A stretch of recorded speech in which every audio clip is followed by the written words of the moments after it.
yourself. I'm like, I can't see. That's one of the races. Yeah.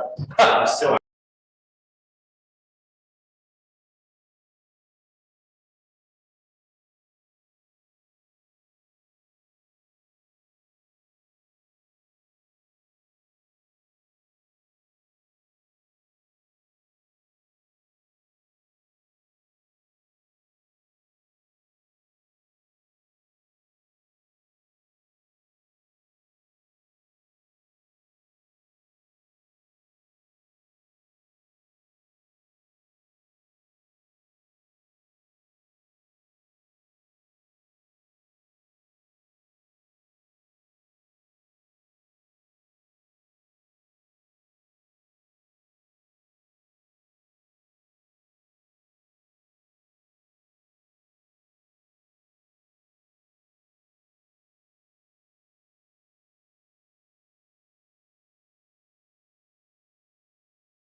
All right, perfect. All right, we'll go ahead and open up the open session for the January 26, 2022 regular session meeting.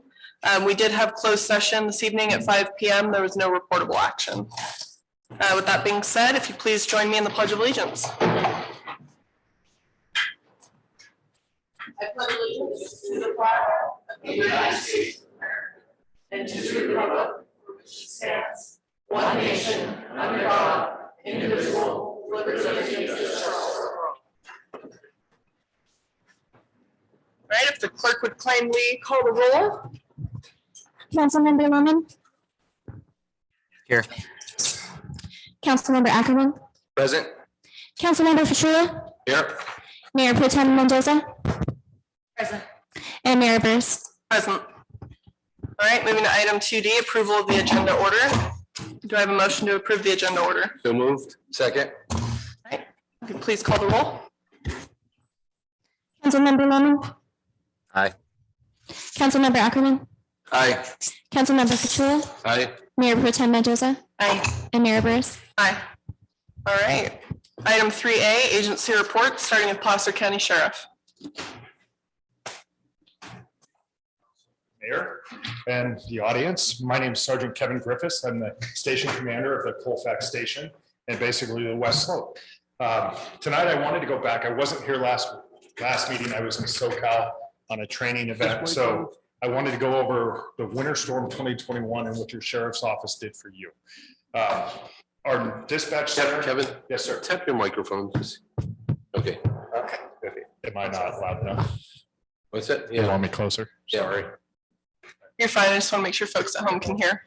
Okay, so on the day of 12/27, which was the Monday after the initial storm, that night, our dispatch center handled 338 calls for service.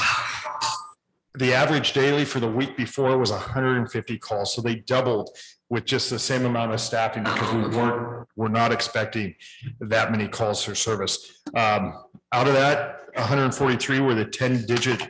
There was another 143 10-digit emergency numbers. That's when you call our regular telephone line. The average before that was 75 daily for the week prior. 441 non-emergency phone calls that day, where the average was 180. They placed over 280 calls outside the dispatch center, whether they were calling Caltrans, PG&E, deputies, or whatnot. So the total incoming calls for just that day was 922 calls for service. 405 was the average the week before. And the total calls with those outbound calls was over 1,200 calls that our dispatch centers made or received in just that one day. On the 27th through the 2nd of January, we did over 105 welfare checks. We assisted our allied agencies with 24 calls. We had 34 traffic hazards. We requested Department of Public Works 36 times. Now understand this, though. We say 36 times because the deputies could only get to where the deputies could get. Right? When we had our snowcat out there, when we had our snowmobiles out there checking on people, the deputies were just going. There was no public works that we could use to get out to where we were going to get down those roads. So there could have been a lot more calls for them, but everybody was tied up amongst the county. Hazardous wires down. There was 148 calls for services for wires down. And then we assisted 53 times we assisted CAL FIRE or the other fire agencies, Forest Hill Fire, Placer County Fire, Placer Hills Fire. So very busy. I was assigned to the EOC, the Emergency Operations Center, where you'll hear from Dave Atkinson today. From basically Monday afternoon, my last call for service, I was working with Placer Hills Fire on a rescue down East Weimar Crossroads, and I'm sure a lot of you are aware of it. The trees were down all over our cars, across the roadways. We had a pregnant female down at the far end of East Weimar Crossroads that was telling us she was going to breech birth and the baby was already crowning. It took us over 2.5 hours to get to her. And that's because, and I got called to it only because I have a 4-wheel drive Tahoe that I was lucky enough that the boys from Station 30 helped me put chains on that morning. And we actually had to cut the chains to make them fit the tires that I had. But I had a small enough vehicle that could get those guys back into there and get her out and back to an ambulance safely. So that teamwork that we constantly talk about during fires or during the storm, played a major role here. And I've got to give it to Cal Fire for what they did and their response with their SAW teams. Chief Estes, he put many teams out there with our road crews, and they just went to work. And it wasn't just the trees. Towards the end, we finally realized, wait a minute, probation has probationers out there that want to go to work and help the community. So we pulled them into Colfax to do some shoveling of sidewalks, to take care of some of those communities. We sent them up to Forest Hill. So there's a lot that we learned from every one of these incidents, and we're going to take those forward into the next one so that everybody is aware. Anybody have any questions for me regarding Winter Storm 2021? Perfect. Was the baby okay? Sarah was born, I believe. She made it into the ambulance totally fine. That was an interesting 2.5 hours to get to her and then to get back out from there. And that was like a war zone. I mean, I've never been to war, but I can imagine after watching, Band of Brothers where they're in the middle of the forest and the trees are just broken in half and off. That's what it looked like on Rumor Crossroads. Absolutely. 17 years of doing my job in a patrol car, I've never seen the West Slope look that bad. So a lot of challenges were brought up. A couple of things local here in Colfax. Unfortunately, this morning, our deputies were out on Sherwood Court. We had a couple of cars that their windows were smashed. They heard a lot of concerns from the residents of that neighborhood. What I want to talk about is we need to know when things are happening. I was told that there's a lot of thefts happening out there, a lot of calls for service. I went back and looked at our reports. We had 3 thefts in that neighborhood in the last year. 3 thefts. So that's a lot, especially if it's your house, your car, but that's not necessarily a lot over a year. If we hear about them, if you have that happening in your neighborhood, let us know, call it in, let us come out there, take those reports so I can make sure the deputies are in the right spot. We have extra patrols for that neighborhood right now, but the deputies are going to get out there a little bit more often and take care of that. I'm also hearing about the kids and the people driving on the train tracks in their motorcycles on the weekends. We will be out there, with our presence of our patrol cars, making sure we try to deter those, but it starts to get really dangerous when those kids take off from us on the motorcycles. And our deputy is going to have to make the judgment call of, is it worth chasing a kid on a motorcycle for just riding on the railroad tracks? We don't want something that is something that's normal, so to speak, of the past, end up hurting somebody severely for the rest of their life because they make a poor decision. So, any other questions for me? That'll be the end of my report. I'll be here all night if you have any other questions though. Thank you. Thank you, Sergeant. All right, do we have CHP here this evening? Okay, all right, well, we'll move on to CAL FIRE. Good evening, Madam Mayor, members of City Council, city staff, audience present, remote. My name is Nolan Hale. I'm the captain at CAL FIRE Colfax, Placer County Fire Station 30, and the career captain overseeing Company 36. Since our last meeting, we've dropped back to more of an average January for calls for service. It's been 5 to 6 a day in and around the community Colfax. Notable incidents in the city is the car fire we had by Subway last week. That was contained to the car of origin quickly, and then a non-issue. Surrounding the city of Colfax, we had an RV fire up in the Cape Horn area and responded automatic aid to Placer Hills for a significant structure fire on Gidget Lane that was well involved and took many resources to subdue. As far as our program reports, we went over the winter storm report last meeting. Do you have any further questions on that? I don't. For me? Source council. I think we're all right. Thank you. In follow-up to that, CAL FIRE did work with the city public works director and did an enormous amount of chipping up on Rising Sun staging area, and we're working further with that to bring them back out to continue helping the city out. Overall, the city is looking much, much better. I think public works is doing an excellent job to remedy the damage that was done by this recent storm.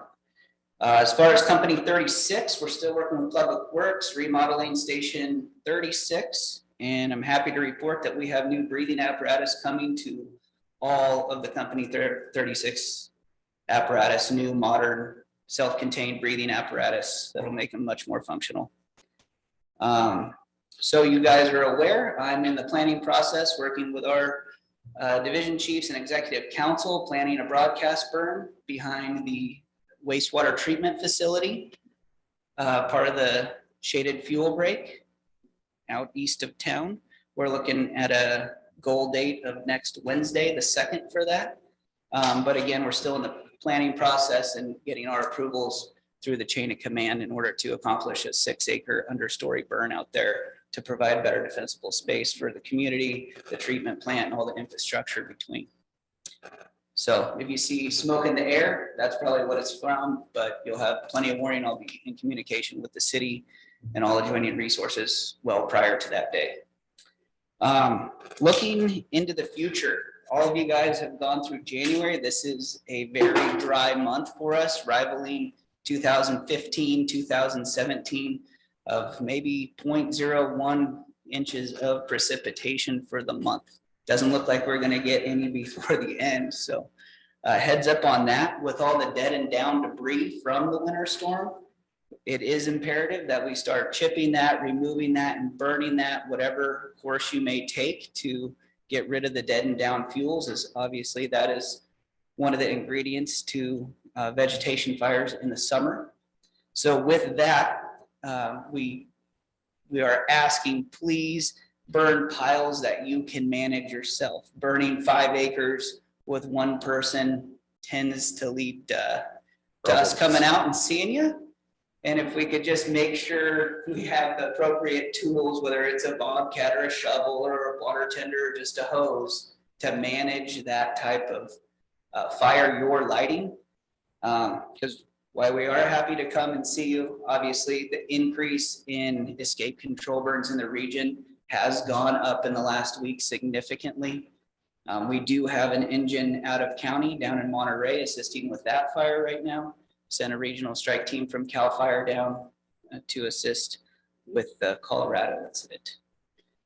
Captain Hale, can you please speak to the consequences of letting a controlled burn escape your control? Okay, so with that, if the fire escapes your pile and we come out and it's still on your property, as long as you've done your due diligence and have some responsibility and are capable of containing it once we help you, that goes without any punitive punishment. But should it escape into your neighbor's property or cause any damage, our Prevention Bureau will come out and investigate that as an unwanted fire on their property, and you can be billed for services. Thank you. So if a fire escapes your control, please call us early. Don't be afraid. We're happy to help. It's our job. We love doing it. We'll come out and help you. And obviously, if you have any concerns about burning or need more information, we're at CAL FIRE Colfax 24/7. We're happy to help educate. With that, do you have any questions for me? Council? Yeah, what's the status with progress along the UP lines? Because we have that whole hill along in Colfax, and there's a ton of down trees in there, and there's no action from UP. I'm going to have to investigate that further. I'll be talking to my division chief, Mike Ruppin, about that. He was going to follow up with UP. Last we heard with the sheriff about the clearances in their right of way. So I can get back to you next meeting for that. Okay. Anything else? Thank you. Thank you. All right, moving on to the Chamber of Commerce.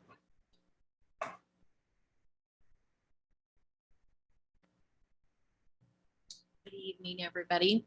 I'm Tracy. I'm with the Chamber. I missed last meeting, so I just wanted to come and say thank you for Winterfest. I think it was a huge success. Hopefully you guys feel the same. We didn't get any complaints, no bad feedback, so that was a huge a plus for us. So thank you, everybody that took part. Just want to bring up coffee and conversation. We're going to kick those off again. The first one is February 2nd. It's at the Chamber. It's in the morning at 8 a.m. We have coffee and donuts. It's just a good time for business owners to kind of get together and network and talk about community and what they can do to grow their business. So if you could join us on that, that would be great. We're going to start off our mixers again. We're working on getting our first one probably booked in February. So that's good as well. It's going to be sort of a grand opening and mixer. So more to come on that in our social media. And that's about all I had. Any questions? Council? Thank you. Thank you. Okay, thank you guys. All right, we will move on to item 4.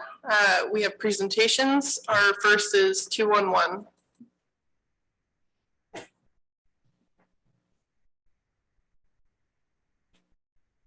As far as the slides go.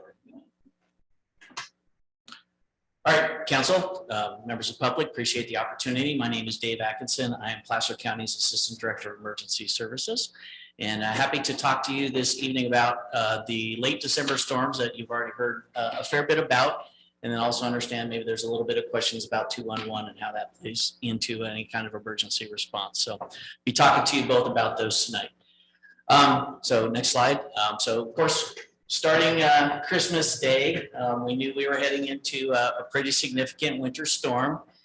National Weather Service, made it pretty clear that we were going to get a lot of snow. You see a lot of really dark colors on that map there that indicates a significant amount of snow, 60, 80. I saw some projections even of 100 inches of snow over the summit, which is, just unreal when you think about it.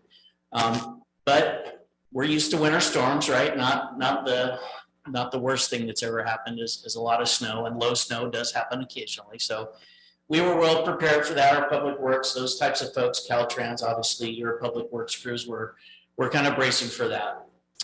So then, next slide. We got walloped, to put it bluntly.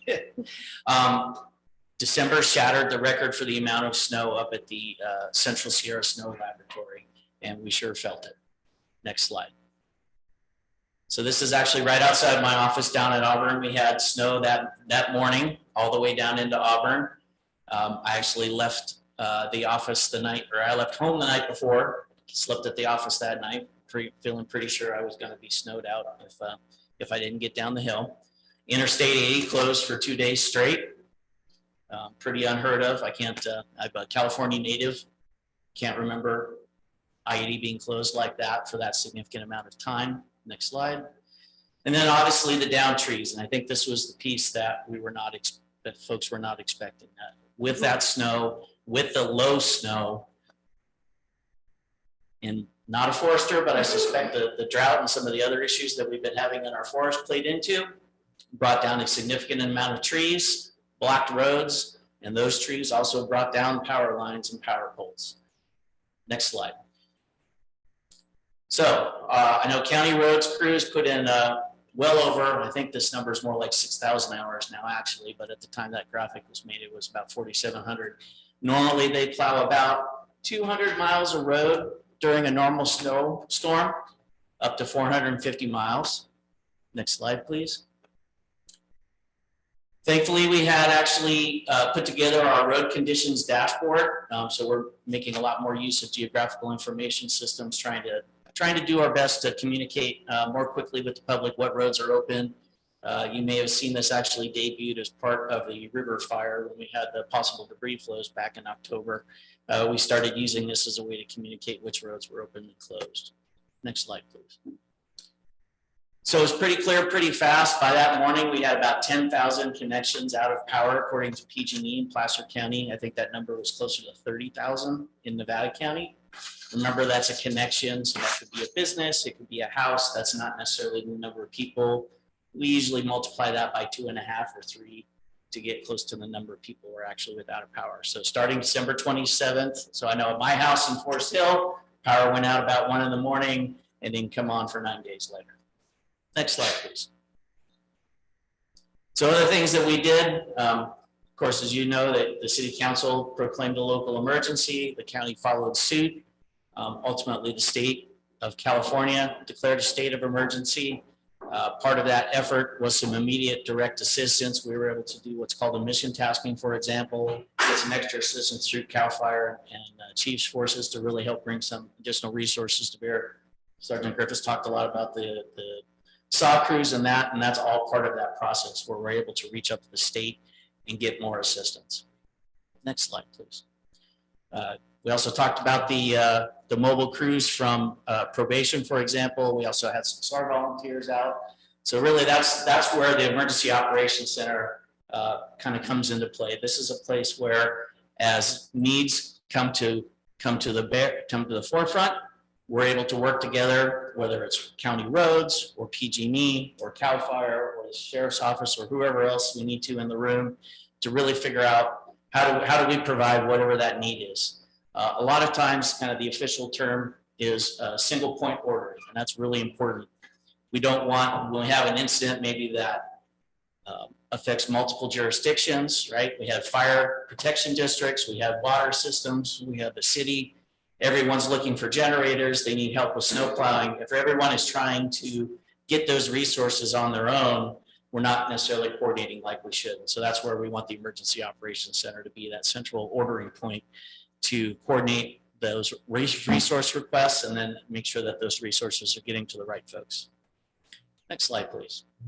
I'm sure as most folks know, there was a 35-foot long breach in the Boardman Canal. This had some pretty significant impacts for a lot of the smaller water systems out this way that get their raw water, essentially their untreated water from PCWA, which they then in turn treat and then deliver to their customers. This caused multiple issues. Not only did they not have water to treat, but they're also without power. And of course, water treatment these days requires power. So there's pumps and chemical injections and all kinds of things that need to happen that all take power. And so these, again, are the kinds of things that we're working on at the Emergency Operations Center. What do we need to do to kind of bridge that gap in the meantime? As the event went on, the roads began to clear. We got the trees out of the way. PG&E gets the power lines that leads off the road. So now the roads are open. But again, we've got thousands of connections without power. PG&E, the city, other folks are opening up community resource centers, charging stations, grab and go stations, call them what you will. These are places where people can come, charge a device, right? I mean, we've all got these, right? I carry 2. Chief probably has 4, right? But we're all connected to these, and this is how we get our information. This is how we find out when we need to evacuate, all those kind of things. Some folks, of course, have durable medical equipment that need to be charged, right, in order for them to maintain good health. And so we wanted to provide these types of centers for those folks to get that power that they need. These also provided places where firewood could be picked up. PG&E provided what are called a grab and go kit. I noticed there were some still out in the lobby. There's a blanket and a little phone charger and a few other things like that. And then, of course, a place to get some information, find out what's going on if they don't already know. Next slide, please. For example, this is something new for me outside of fire, providing showers. Able to provide a shower trailer, I believe at the Sierra Vista Center. I think it was for 2 nights, if I remember correctly, 2 or 3. Yeah. So folks who've been without power, right? We got a lot of rural folks. Think about, not only is my power not working, but I'm on my own well. I don't necessarily have power, may not have hot water. Some place to come take a hot shower, right? Just makes you feel more human, right? Just to get a good shower sometimes. Next slide, please. PG&E also assisted with, they partnered with an organization called Freed to provide some gas cards and some hotel vouchers for some vulnerable populations, usually disabled, extremely elderly, things like that, folks who just need a little extra assistance to get by. Next slide, please. And then, of course, we use 211. So Sergeant Gertz talked about the increased call volume to 911 and to the non-emergency line. And so one of the things we found, and we've used this in the river fire, we use this for the debris flows, and we used it again here for this storm event, is we want a way for people to get information, right? We're all just so used to getting information right away. But what we don't want them to do is to call 911 and ask them when my power is going to be back on, right? That's not what 911 is for. So we want to provide as much information, as much good information as possible, and we want to do it multiple ways. Obviously, there's Facebook posts, there's Twitter feeds, there's all kinds of things like that. Some folks still want to pick up the phone, though, and talk to a person, and that's what 211 does. So the way we're set up with 211 is 99% of the time, this is a health and human services program. Their job is to keep essentially a database of services. Someone calls up, I have questions about how do I, where's the food bank maybe perhaps, or how do I get a housing voucher, something along those lines. So that's the bread and butter, day in, day out for 211. OES essentially kind of hitches our wagon to that and uses that as an extension to help provide people with a place to get extra information. And then what we do is we feed them information as it comes into us. And again, remember, our job is to feed credible, solid information. Sometimes that takes time. We don't always know what road is open at any given instant. I wish I did, but I don't. Sometimes it takes time, or I can't necessarily tell you when the power is going to come back on. So we keep 211 up to date, basically through an online system. People call 211 and hopefully they get their information. And if not, hopefully they get some resources on how to find that out. Next slide, please. So we are really just starting our after action process. And part of that is we collect data. I'm actually a civil engineer by trade. So I'm all about data. I want to see the numbers. So this is calls by day. We also had a system set up with our 211 where if someone truly had an urgent need, 211 would refer them to an on-call specialist at Health and Human Services. That person at HHS would call that person back, go through an assessment and find out what extra support might they need. Might be a hotel room, might be a ride, might be a way to get a battery through Freed or something like that. Whatever it might be. For those folks who were truly had a need, there was a link between 211 and Health and Human Services. And I think there's probably about 24 of those actually through this whole process. The other thing we looked at is, what kind of calls for service were people asking for? And you can see up there, it's, I need someone to shovel my driveway. And I wish my kids were a little older so they could have helped me with that. All the way down to things like, my propane service hasn't delivered propane yet. What can I do? And so this is a way for us in Office of Emergency Services and in the emergency services sector to help understand what are the needs out there. What is it people that are having trouble with as part of this event? And so we use this information. For example, this type of information is what led to the shower trailers, for example. Next slide, please. So we've been through the event. Everyone got restored. I think the last set of folks got their power turned on the 11th of January. And, but now we've got a lot of cleanup to do. And of course, you've heard from CAL FIRE, there's a significant amount of trees and limbs and stuff down on the ground. I know myself, I got 10 trees on my property that I need to get after. And so what do we do about that? And that's kind of where we're at in OES right now, is working with the state, working with our other partners, Resource Conservation District, CAL FIRE, talk to you about, helping your public works out of that. So a lot of partners we're trying to bring into the mix to help folks get cleaned up, obviously with the goal of it's 5 months, 6 months from now, we're going to be right there again in fire season. And so we want to get that green waste handled so it doesn't become the start or, something that feeds that next fire and we're right back in the river fire and trying to get people out of their homes. So the other things we're working on, I mentioned that the state declared an emergency.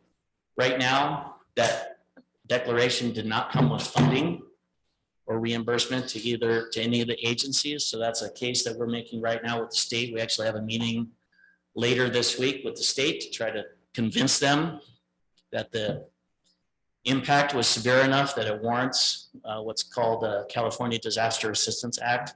That would help the city with their costs, the county with their costs, kind of help everyone, PCWA, for example, in dealing with their issues with the canal. And so that's something we're pretty aggressively going after because this costs a lot of money. I think the cost estimate that I'm sitting on right now countywide is just a little over $12 million across all the agencies for all the money that's put out. And that's for staff time, that's just overtime. So that doesn't count straight time. So that's where we're at. Happy to answer questions. Appreciate the opportunity. I want to thank the city for your partnership on this. Appreciate all of your efforts, especially with the community center and the memorial. Thank you. I think what I'd like to do is we have Brandon Sanders here with PG&E. I'd like to bring Brandon up to make some comments and share some information. And then after that, then we'll bring it around for public questions and council questions.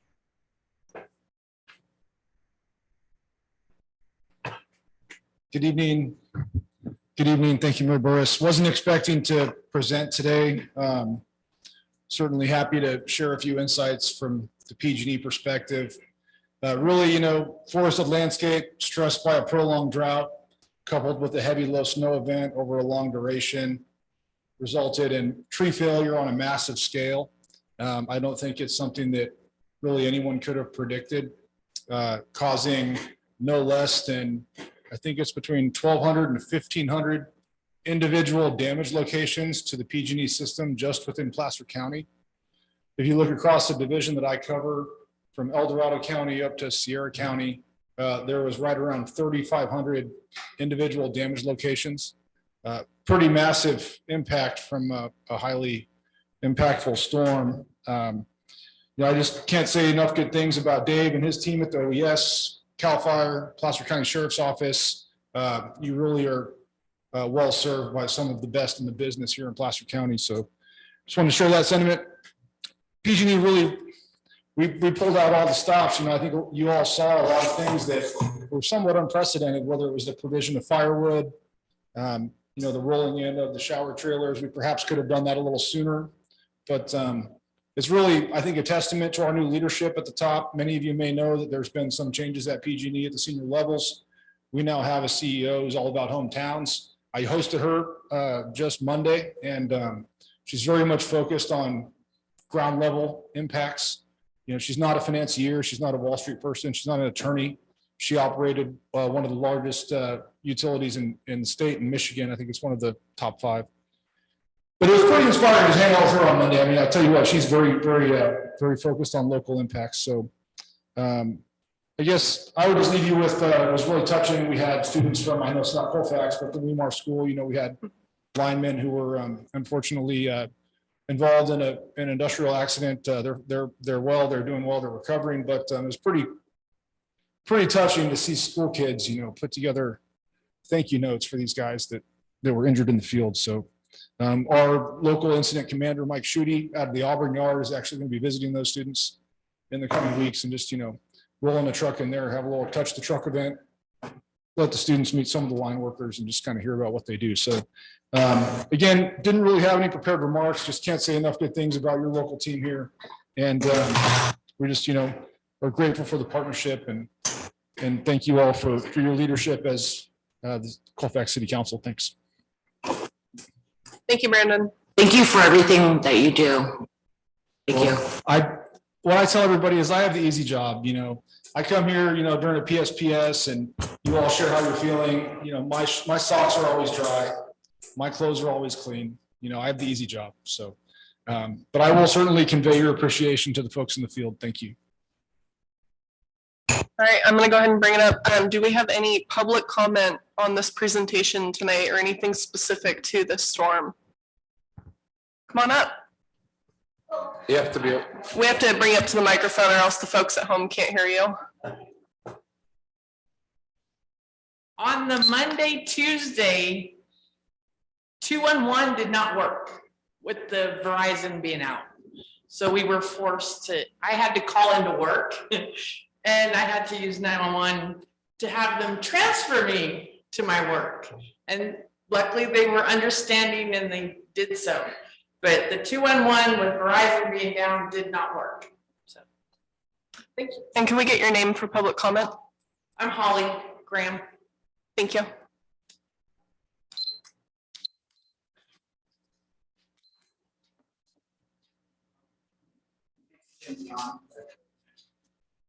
And this dispensary side of the tracks. And as a response for this is just a drawing that our landlord, who's deceased now, it was his vision for that building and that property that's over there. And it was a emergency care facility over there that our landlord still wants to his daughter wants to build on the. Drawing we have. This one, that's the topic? It's related to the 211 topic. And this is it's a emergency care. For, emergency situations. Right here, Colfax. Local, get a better look at that. Be nice looking building out there, right? And that, and But we don't have the funds as it is to, you know, we keep it as a rent. Without the city to do it. And what we need is the full availability of our available funding to be given to us by the city's approval of an adult use license. That's all I have to say. Oh, I have a question. Yeah. You're showing that building and I just want to know, so when you say landlord that's deceased now, you're talking about former Councilmember DeFino, is that correct? Yeah. She's given us approval. Yeah. Okay. Hey, thank you. Thank you. It was Delfino.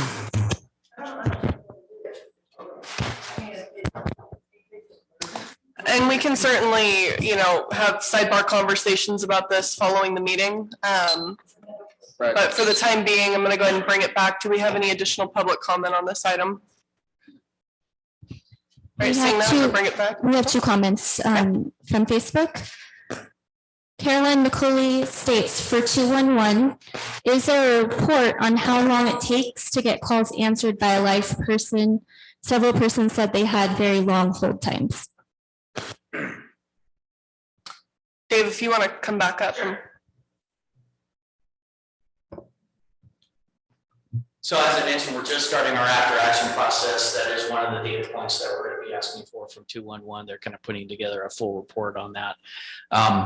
Something to keep in mind is Placer and Nevada counties share a 211 system. As I mentioned, that Nevada County had significantly greater impacts than Placer did.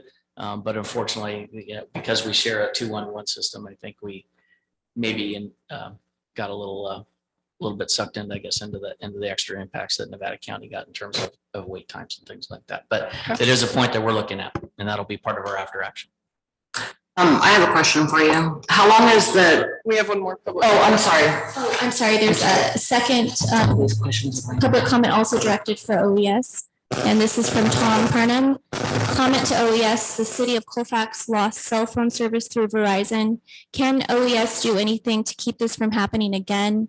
We had no way to receive information or ask for help. So Verizon, AT&T, the other cell phone providers are utilities that are regulated by California Public Utilities Commission. If we had issues with that, I would strongly encourage you to direct those comments there. I know that as part of their response to the public safety power shutoffs, I know CPUC put some new requirements on the cell phone providers for providing backup generation and that. I understand that a lot of the failures that we experienced during this storm didn't necessarily have to do with generator failures at the towers like we normally see in a PSPS, but some other failures that had to do with kind of the wiring in between the cell phone towers and the microwave stations to make it all work. But definitely another area of our infrastructure that we need to harden as we get more and more reliant on our technology. I'd like to just amplify that comment that Tom made.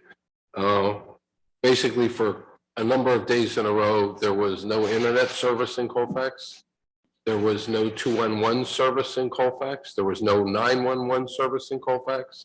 There was no AT&T or Verizon tower service in Colfax. We were basically dead in the water.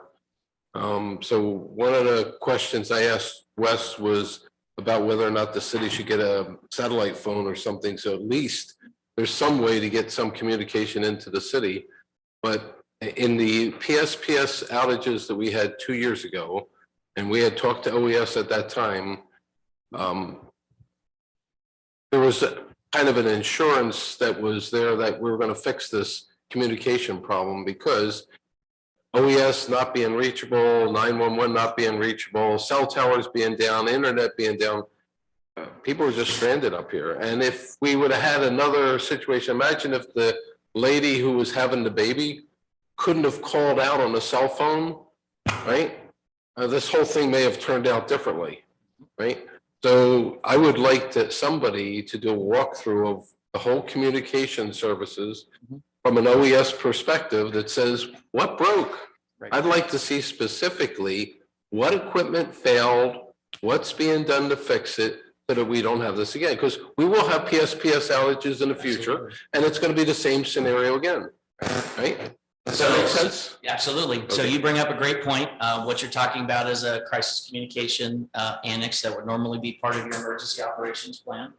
We would be happy to work with the city on putting something together for you on that. County is going to be doing the exact same thing. Actually, now that our local hazard mitigation plan is done, our emergency operation plan is kind of next up to be revised, and we'll be working with actually all of the cities, the special districts, to encourage them to kind of work with us and do the same thing for their own emergency operations plans. And Dave, if you're able to provide specific contacts that you guys work with over at the CPUC, I'd very much appreciate that contact information. We can do that. Was there more? We have additional comments from council. Is there any more public comment? Well, we had 2 comments at that time. We'll Are they circle done? back. Okay, No perfect. more public comment. Sorry, because things just pop into my head and yeah, I kind of outspoke. You're fine. But I'm remembering, Joe, that we actually went in front of the Board of Supervisors the year of the Yep. PSPSs. So that stuff is captured. I'm gonna go back and look and see what we actually brought up. Not that that has anything to do with you. You came out on a Sunday to the memorial building, so thank you for that. My questions are more, I think you might have already answered it. The 211, you're still waiting for data, is that correct? Because I want to get the number on that. And then I want to see the difference between the 2 counties, but we can go offline with that question. And then the state funding, can you just tell me a little bit more about that? And maybe we can have an offline conversation about that. So there's different mechanisms for funding after. I know that part, but you said that they're saying.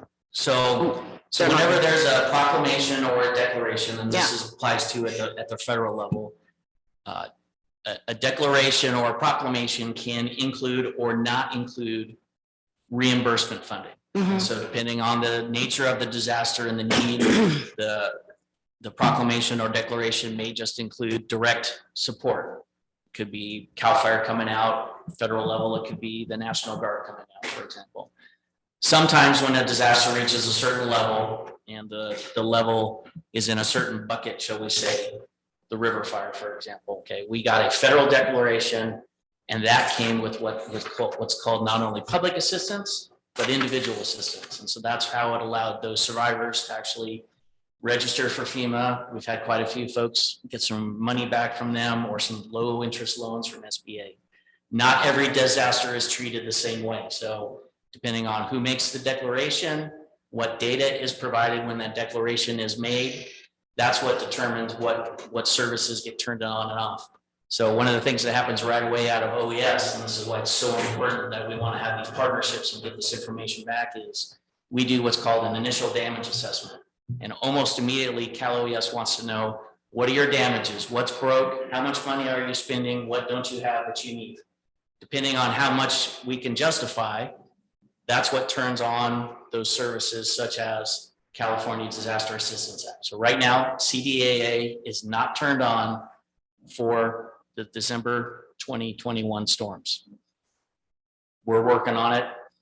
We'll see what happens. Okay, thank you for that answer. I kind of know where that issue is, so let's talk after. Well, if you don't stay after the meeting, can you call me? Absolutely. Yeah, please. And just for the public and council's information, we have shy of $20,000 in expenses direct to the city and with our nonprofits, and those individuals within the city who forwarded their own funds to try to make sure that we had resources for people at the beginning of this. Yeah, because Before other resources were made available, especially the very generous resources provided by PG&E directly.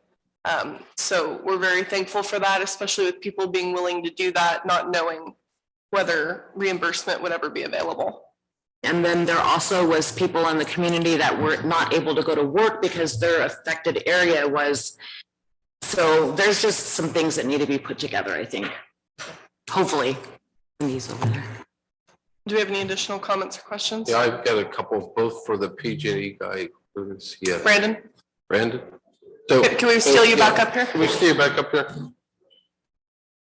And wait, don't leave. Oh, yes, don't leave. Dave, this is for both of you guys. Right? So just come back up. So I just wanted to say, PG&E, just tell all of your people back there, like, the job that we saw your guys doing was absolutely spectacular. I mean, we had this discussion with the CAL FIRE and with the representatives at the prior meeting, but you weren't there. And I just want to let you know, it's like everywhere we went, we saw people working. And I put over 500 miles driving all around this area, going up to Alta, bringing food to people that were shut-ins that you had a snowshoe in on a driveway to get to their house, right? So it's like, and everywhere as I went in the woods, you'd see guys up on poles, putting power lines back up, just everywhere. There's guys cutting down trees, CAL FIRE people, just everywhere as you went, there were people working. So to everybody, we think you did a spectacular job from that standpoint. But that doesn't mean that there's not areas we can improve in. The communications, you got to bring this back. Cindy, you got to bring this back to the Board of Supervisors again. The communications was abysmal during the beginning 5 days of this storm because we were dead. There was nothing. So all the stuff that with PSPS, we have communications going to be fixed for the next go around. Nothing. Now, it may be a different cause of the problem and all. That's why I would like to see exactly what failed so we can figure out what do we got to do differently. But I'd also like you guys to look at doing what's called preventive problem analysis. What is the next most likely thing that's going to fail on one of these kind of outages so that somebody can be thinking about what do we do to prevent that from happening so we don't get into, well, we fixed this problem, but that one broke. Then we fixed this problem and that one broke. And we fixed this one and that one broke and we're still down, right? The satellite mechanism here is a fairly inexpensive way. At least we could have one live phone in the city, right?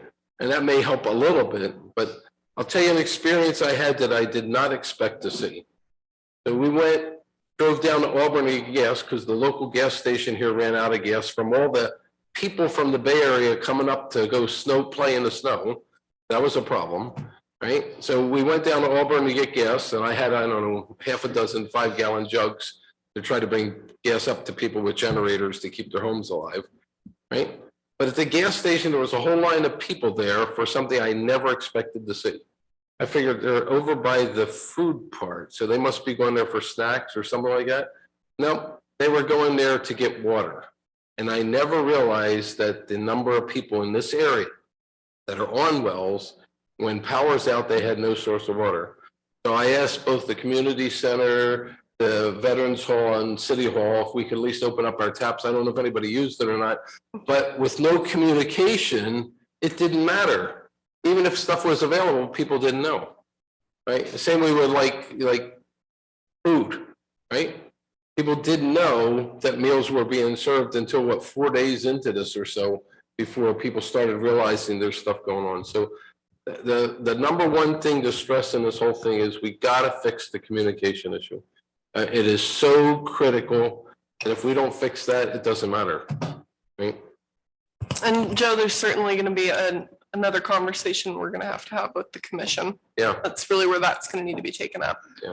Mayor Burris, can I speak to the concern briefly? Yes. In terms of communication, so typically I would be your conduit for information under normal circumstances. You know, when we're dealing with the situation at that scale, we bring ourselves into an incident command structure, and as such, it's important that we have uniformity of messaging and command and control over the information being shared. And so what we strive to do is work with Dave and his team as that sort of single point of contact so that information being shared is accurate, concise, consistent, and methodically shared at regular intervals so that we don't muddy the waters, if you will. So I will own the fact that I certainly wasn't in close contact with you all like I typically would be. And perhaps we can have a conversation about how we might work on that for future events. But yeah, I will say early in the event, I think all of us were somewhat challenged by the field conditions, right? I mean, access was a concern. We weren't able to populate estimated times of restoration for some areas because we simply couldn't get there So I think that's a consideration for this. Was a very unique event. I don't think there's anyone in this room that would argue it wasn't a unique event. But those first few days, I think, PG&E was certainly challenged to get our damage assessments done, particularly in the more remote areas. But on the communication piece, Councilmember Talai will certainly commit to doing better next time. Absolutely. Yeah, and I don't mean communication with us per se, but my main concern is when the cell phones go out, the landlines are out, internet's out, the people in the town have no way to communicate. Right? I mean, you can say, yeah, my cell phone's charged, so great, thank you for the chargers. We got a lot of people charged up, but he says, I have 0 bars. Okay, so you can't fix that part of it, right? But AT&T can, Verizon can, somebody else can. I would offer this suggestion. We are going to have an upcoming workshop regarding our city's emergency plan. If OES, PG&E, if anyone would like to participate in that process, we would be very welcome to have you. Yeah. And I'm not here to beat you up. That's not my intent. My intent is if we figure out what failed, why it failed, what can we do to change so that we don't go through this again? Because we know there's going to be PSPS outages coming up. So it's like, what can we do to learn from this? Right? Yeah. Yep. Thank you. Okay, thanks. Do we have any additional comments from council on this item? Sean, do you have anything? No, I have no other comments. All right, thank you. Thank you very much. That concludes our 211 presentation for this evening. We're going to go ahead and move into item 5, which is our public hearing. We continued this from our last regular session. This is the CBDG contract, the 20 CBDG CV1 00002. And we have Lori Adams, who will be speaking on this. Mayor, Council, it's good to see everybody. I wanted to review the 20 CDBG CV10002 contract with you. The city received funding under the CARES Act program, and it was allocated through the Department of Housing and Community Development. And these funds were a part of the CV1 rollout of the funding, and you received $60,224. Today, we're here to finalize that grant contract and to perform our public hearing for the closeout. Although we had a very robust marketing campaign and outreach program, we did have 19 respondents to that. Only 2 actually were qualified and completed the application process, which expended a total of $16,409.27. And so today we're here to report those, make that finding, and then authorize the city manager to go ahead and execute the final documents for closeout. But prior to that, we want to take any public comments and any comments from the council or questions that we might be able to answer in regards to the program implementation. And then if there's any other questions related to CDBG in general that we might want to take into cases. You do have another NOFA process that's going to be opening up shortly that we'll bring back to your board for discussion. So with that, if we can go ahead and move through the public hearing process. Beautiful, thank you. So at this time, we'll accept public testimony, and just for the public's record, to sort of recap the presentation, this is grant funding that we received from the federal government following COVID, with the intent of providing financial assistance to those who were affected by the COVID pandemic.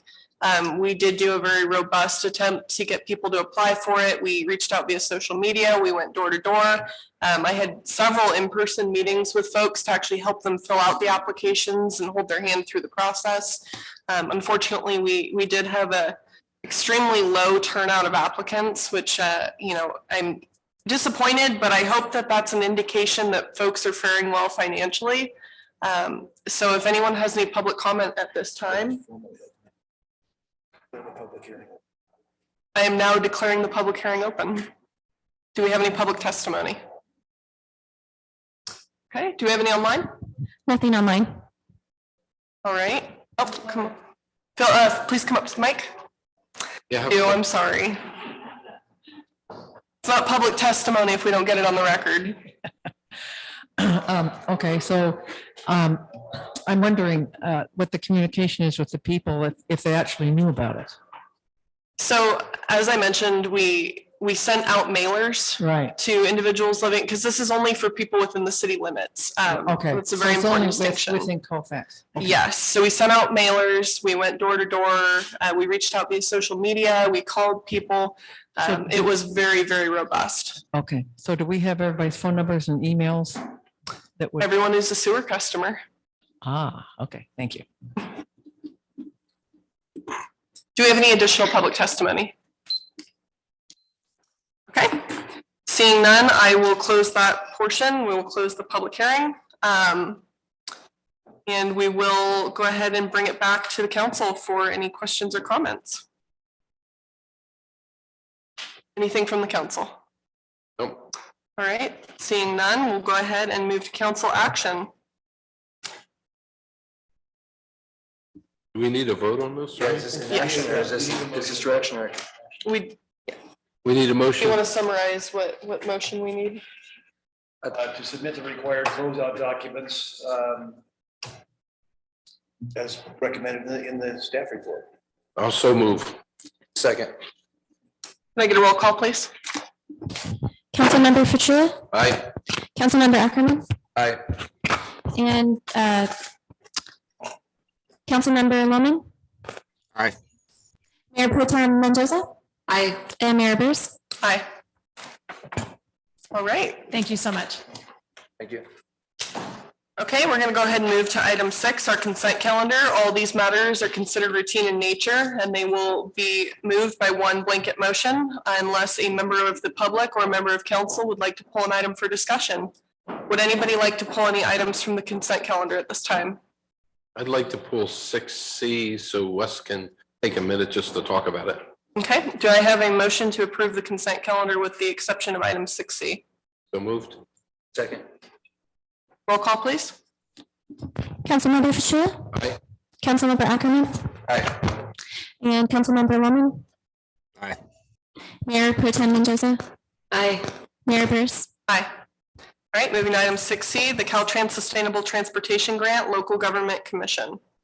Thank you, Madam Mayor. So this is a continuation of the efforts that we previously did. We had a SACOG grant that allowed us a conceptual design concept of Main Street downtown to look at walkability, business access, and those types of things.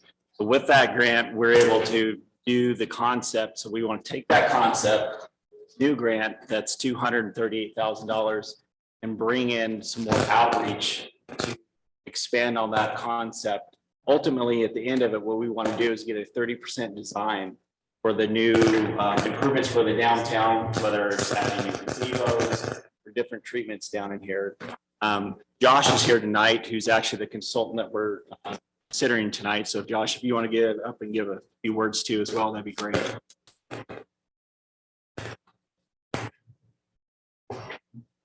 Good evening, Mayor and members of the council and everyone in the room. It's good to be here.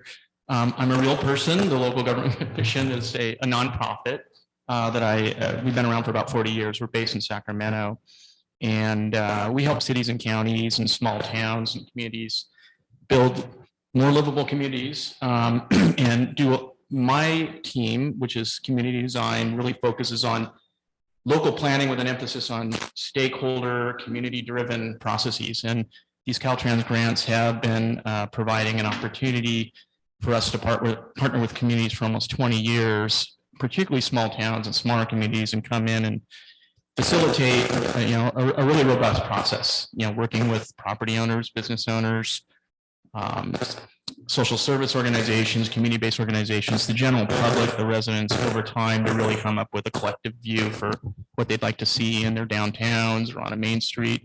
In this case, we've got a historic downtown. There is a great deal to do to preserve that character, a lot of work that it needs to be done. And there are also maybe some options, some ideas that people could start thinking about. And the concepts that Wes mentioned was just a very, very first step at starting to begin the conversation. And so with this planning grant, we are able to actually bring on a consultant or a team of consultants through a competitive process. So my firm or my nonprofit just has a lot of experience managing these kind of projects and also working with the community and managing a public outreach process and also helping be sort of an extension to city staff and to the council and to the public in facilitating the process. So the next step will be, if things go forward, is we contract with my organization to simplify administration for the city, but we would be under direction from the city, and the community, and use this process to go out through a competitive bid to bring on a really excellent consultant team that will work with the community over time to develop those 30% designs that your city manager is talking about. And the last point I'll make is, with those 30% designs and with it being community supported, this is a very good position to be able to pursue money for implementation from the state, from the region, and elsewhere. So you don't end up with just a plan that sits on the shelf. You actually have something that can start moving forward and seeing some of the change come in. So hopefully that's enough background and ready for any questions you might have. Right, thank you. Do we have any questions from the council? So this funding here is not out of the city's budget. This is a grant coming in. Majority of it, there's a match, there's 11.47% match that's required for this. Okay, and then it can only be used for this type of a development project. So we can't use it to pave streets in other parts of the town and stuff like that, correct? Yeah, the grant cannot be used for any other purpose, and the match is actually coming from the downtown mitigation fees that we collected from the businesses, and this is exactly what the purpose of that funding is. Yep. Okay, thanks. So ideally, what we would end up seeing at the end of this is, if we can get enough of the public to participate in this process, we'd end up with a nice, clean looking Main Street that we are all happy with. That is the goal. So I do hope that we can get a robust amount of public participation on this topic. Do we have any comments from the public on this item? Nothing online. Nothing online? There's one hand. Come on up. We go to find out about this. This is all new to me.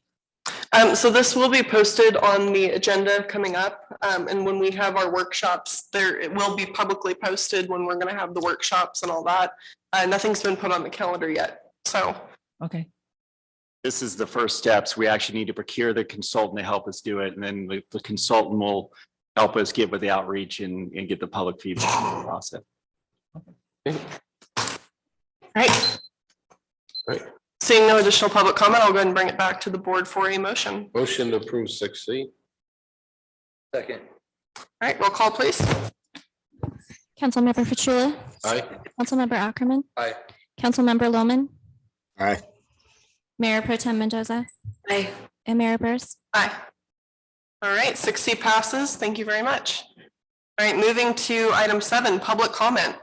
This is the part of the meeting for public comment for items not on the agenda this evening. Please keep your comments to 3 minutes. We will have a timer. Do we have any public comment at this time? Come on up. Oh. I'll let you guys work that out. City Council, Mayor Burris, thank you so much for, I am Holly Graham. I'm the president of the Mink Creek HOA. And we are so thankful that you plow our roads. And we're wondering if it's something we can look forward to in the future, because it's never been done before. And if we need to instead secure our own plowing. But we're very thankful for this last storm that our roads were plowed. Thank you. Thank you. I think if we were to talk about that in the future, we'd have to talk about a contract between the city, because it is a privately held road. Correct. But due to the safety issues and the unique circumstances of this storm, the city wanted to make sure, for public safety reasons, that that road was plowed. So we appreciate that. Thank you. Of course. Jim? Council.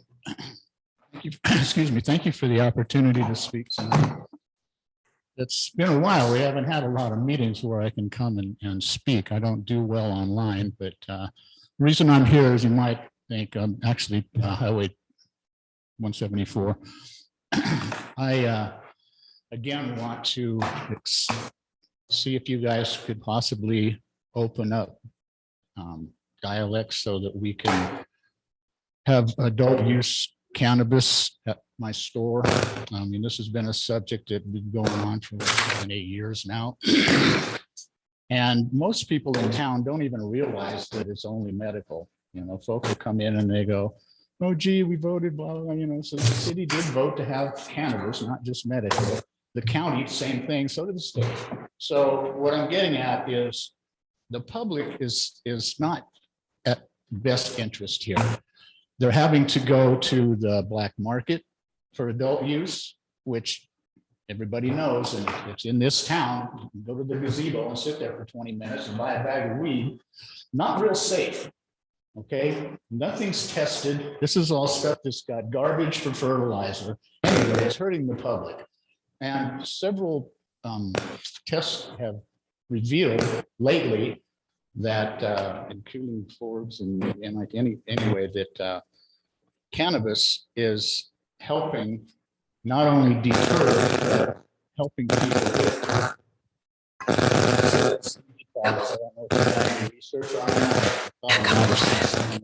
I think you're a little too close to the mic. I think you're a little close to the mic. It's just being a little finicky. Too close? Yeah, back up a little bit. So anyway, in order to get on the agenda, it used to be the mayor could put anything he wanted on the agenda. Apparently that's changed and I need 3 council members to be put on the agenda.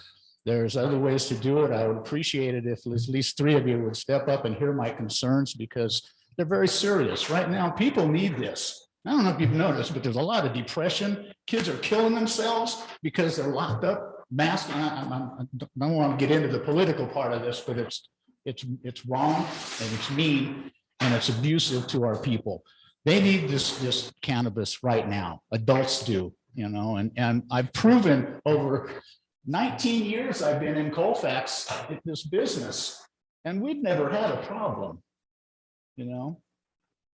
I would appreciate it. There's another way I can get on the agenda. I can get 20% of the voters to sign a petition. And if that's what you want me to do, if that's what I have to do, I will. I would hope that 3 of you would at least say, come on, let's listen to what Jim has to say. Because I've got a good presentation. My son's been doing such hard work every day, studying the new laws, how they change, you know, and a lot of other things. And I'm very proud of him for what he's done. And he's exposed the fact that this council needs to come around to the public safety. That's what's the original reason for legalizing cannabis in California, was to deter the black market. And Colfax did the same thing in the ordinance. That is the main, well, you're not doing that, folks. You're not doing it. 3 minutes. So if timer, okay. I don't know if I can get a consensus now if that can happen, or if I need to have to go out and start a petition tomorrow. We need to bring this in good of the order. Okay. We can go ahead and decide if we're going to agendize it during the good of the order tonight. Okay. And let's see, one other thing I wanted to mention. Unfortunately, you did hit your 3 minutes, Jim, and it wouldn't be fair if I let you keep talking. I'm sorry. Thank you. Come on up, Tim. Tim's going to go, and then you're right after Diane. Just a couple of facts. Section 5032, commercial cannabis activities, subsection C for details. All 3 licensing authorities included a provision that allows applicants to conduct both A and M activities at the same licensed premises, as well as to conduct business across licensing types regardless of A and M designation. That's a regulation. This is a report that HDL did for Placer County, not for Colfax. It was done in August 15th, 2017. And underneath their concern or caution related to dispensary facilities on the bottom of the page, and this is under Placer County Medical Cannabis Policy Work Group, July 2017 survey results. Since the dispensary in Colfax proved to operate safely and in the best interest of the public safely, my only concern would be place dispensaries in commercially zoned areas near population centers that meet all the public and private safety guidelines. And believe me, I mean, that's pretty much all I have to say. Thank you, Tim. And Jim and Tim, I just want you guys to both understand my position on this, that public safety is paramount, and anything that puts local control for us on this issue is worth talking about. So Diane, if you want to come up. Right. That is correct. Right now, anybody in this town. Yep. Business from you, tax revenue, and our business. So thank you, Tim. To the point where I don't know what's. I think during good of the order tonight, we'll discuss if we're going to go ahead and bring this up on the agenda. And if we do bring it up on the agenda, that'll be a great opportunity for us to discuss the merits. Diane, did you want to come up?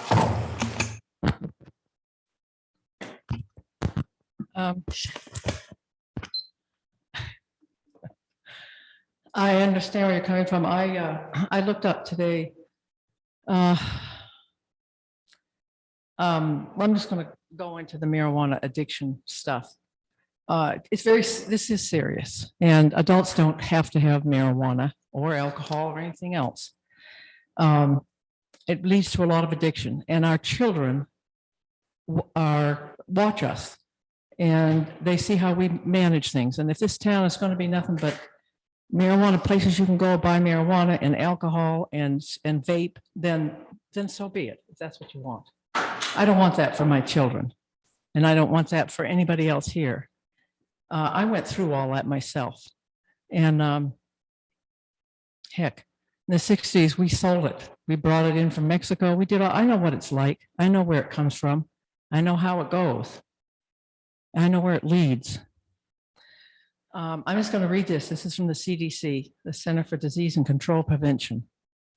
Some people who use marijuana will develop marijuana use disorders, meaning that they are unable to stop using marijuana, even though it's causing health and social problems. That's adults and children. If we make it available, the children will get it, just like they do alcohol. And now, there's many more deaths coming from marijuana and driving. One study established that approximately 3 in 10 people who use marijuana have marijuana use disorder. Another study established that people who use cannabis have about 10% likelihood of becoming addicted.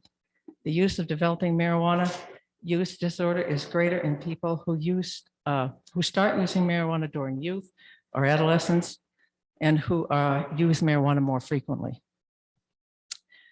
People who have marijuana disorder may also be at higher risk for other negative consequences, such as problems of attention, memory, and learning. Our children have a terrible time in schools. I was a teacher. I saw it for years. And now they go to the bathroom and have a joint just so they can make it through school. Many use more and more marijuana or greater concentrations of marijuana over time. It's not just on the streets. It's our own marijuana we sell is becoming more potent. Marijuana over time to experience a high. The greater amount of THC in marijuana, in other words, the concentration of strength, the stronger the effects of marijuana may have on the brain. The brain, marijuana, alcohol, all affects the brain. It all leads to addiction. There's no other way. The amount of THC in marijuana has increased over the past few decades. We know it has on the street, and even in dispensaries. Over time, the average Delta-9 THC. Timer. Do we hit our 3 minutes? Thank you, Diane. Okay. And if we do agendize this item, I would encourage you to please participate in that conversation, because that would be a great opportunity to discuss the merits of that. I just wanted to add one last thing that there's. Unfortunately, Wait, we allowed Tim to talk. We cut Tim off. No, but you allowed him to talk and you responded. Joe, I'm shutting it down. Thank you. You're welcome. Come on up. Hi, my name is Melinda Neely. I'm just calling just to let you know, just think, please think before you make your decision, do your research. I know people that did marijuana, now they're having seizures because of the marijuana they took. I know parents that have kids not getting out in the world. Just, they have anxiety. And then I ask, what they're doing. They're doing marijuana. It gives them anxiety. They can't function and get out and live and be protected. At my work, we're so shorthand at work. My boss just reminded me yesterday, we can't hire anybody because they're on marijuana. It's a safety issue. We can't hire people driving forklifts and stuff. Think about it. We're talking about people's lives. Do you want their lives to be controlled by drugs? Please think before you make your decision. People's lives are being affected. And safety. They're putting on the TV now, commercials. Don't do marijuana while you're driving. You guys probably noticed it now. You're on the freeway. You smell it now. It wasn't like that. Boy, do I feel safe on the freeway. So please think before you guys make your decision. Thank you. Thank you. Sorry, I gotta speak for the sheriff on this topic. Absolutely. The sheriff's office will absolutely oppose any ratification of marijuana laws in Colfax. There is no other marijuana dispensary in the entire county of Placer. Even having a medical marijuana is too much for us. There is no way, as a deputy who's been out there on the streets, who's had to pick people up out of accidents, who's had to pull people over, for us to easily detect how much marijuana is in the bloodstream of somebody out there driving cars. And it's much easier for me to go up with a pass device, say, do some FSTs. Now I need you to blow into this and see that you're over a legal limit of 0.08. I've done the marijuana farms. I've gone up with camp up into Humboldt County and eradicated hundreds of thousands of plants. I don't have an easy way to detect marijuana on somebody out there driving. When it comes to an accident, it's much easier to get blood sample and detect the alcohol than it is the marijuana. We always tend to go to marijuana or alcohol. The stats aren't correct. You're never going to have the same stats because, quite frankly, it's easier to go for the alcohol stats. We don't want it. We'll oppose it the entire way, and we'll fight the city or anybody else who brings this forward again. Thank you. Unfortunately, I can't bring you back up.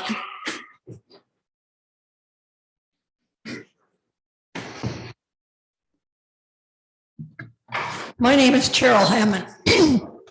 Pardon me for my hoarseness. I've been in the medical field and I've seen what this has done to people. I've also been the testing and what they do to try to get around it when they've been on marijuana. I've also seen children that have been addicted to it. And it's sad and pathetic. Yes, they're going to get it anywhere they can. But why open another availability that they can get it?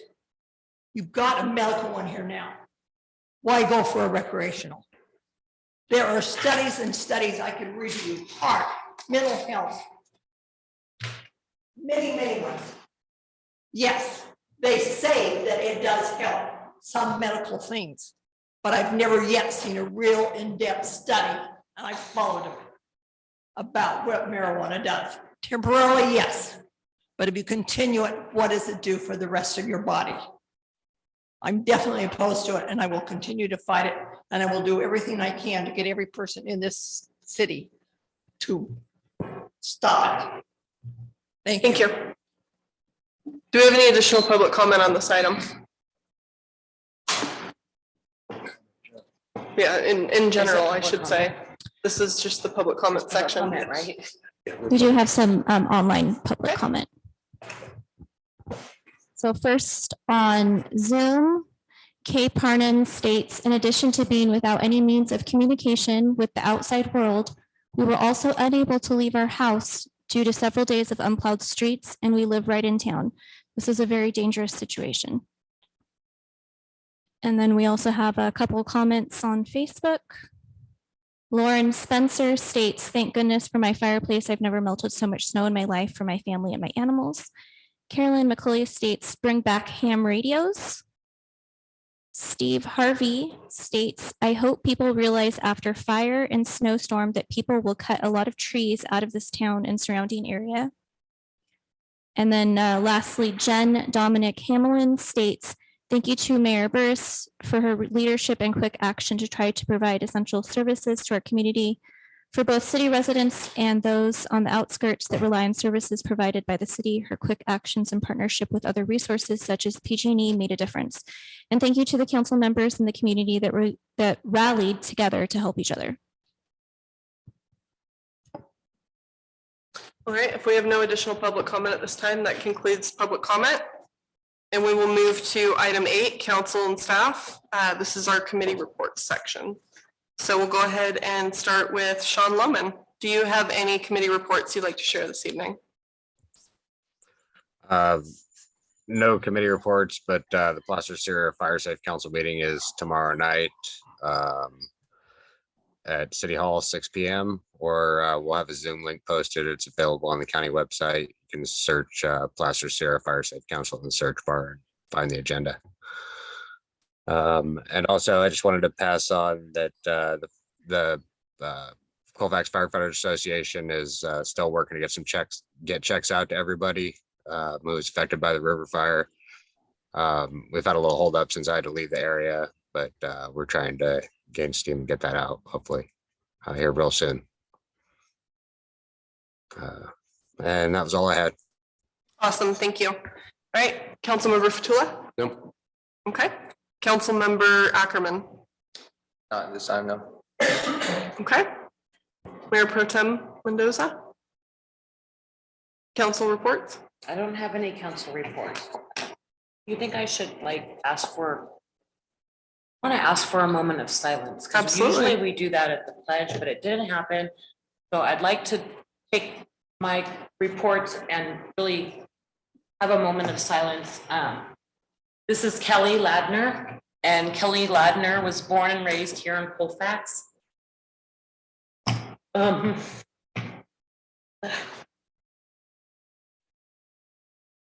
Kelly is the reason why I'm sitting here today. Kelly sat and helped me with the beginning stages because when I moved up here, I identified this area as we need to have a CERT program. Maybe I'll bring that into the good of order. I just want to have a moment of silence for Kelly and also to let the audience know, because I know that some of you are out there watching, there are services happening on March the 3rd.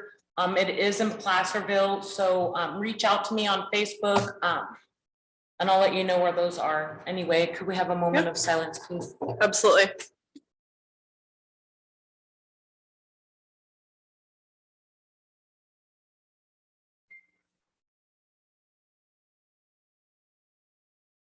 Thank you. Thank you. That's all I got. Okay, moving into committee reports. On that same note, I had intended for this section to be in the good of the order, but I'll go ahead and move it up. Some of you may or may not know AJ Nunez, who is the finance director for the Placer County Air Pollution Control District for many years. She just passed away this week after a long battle with cancer. So I'd like to have us observe a moment of silence for her as well.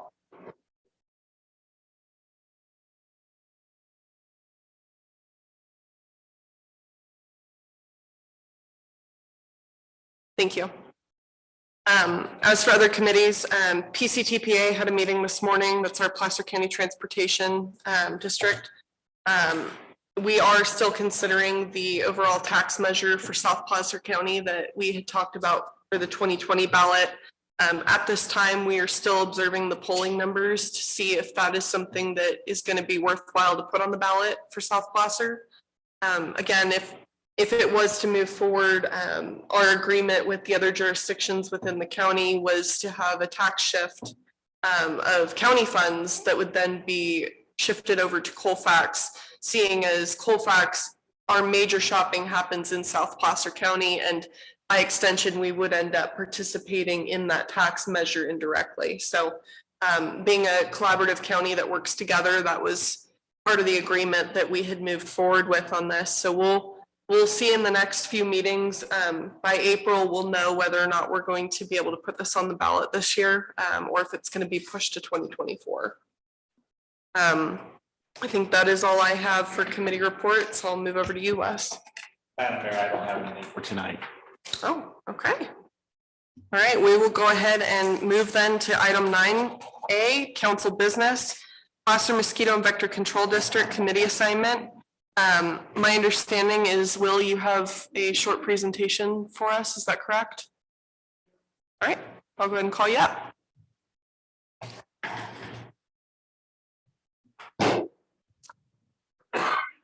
Is this new?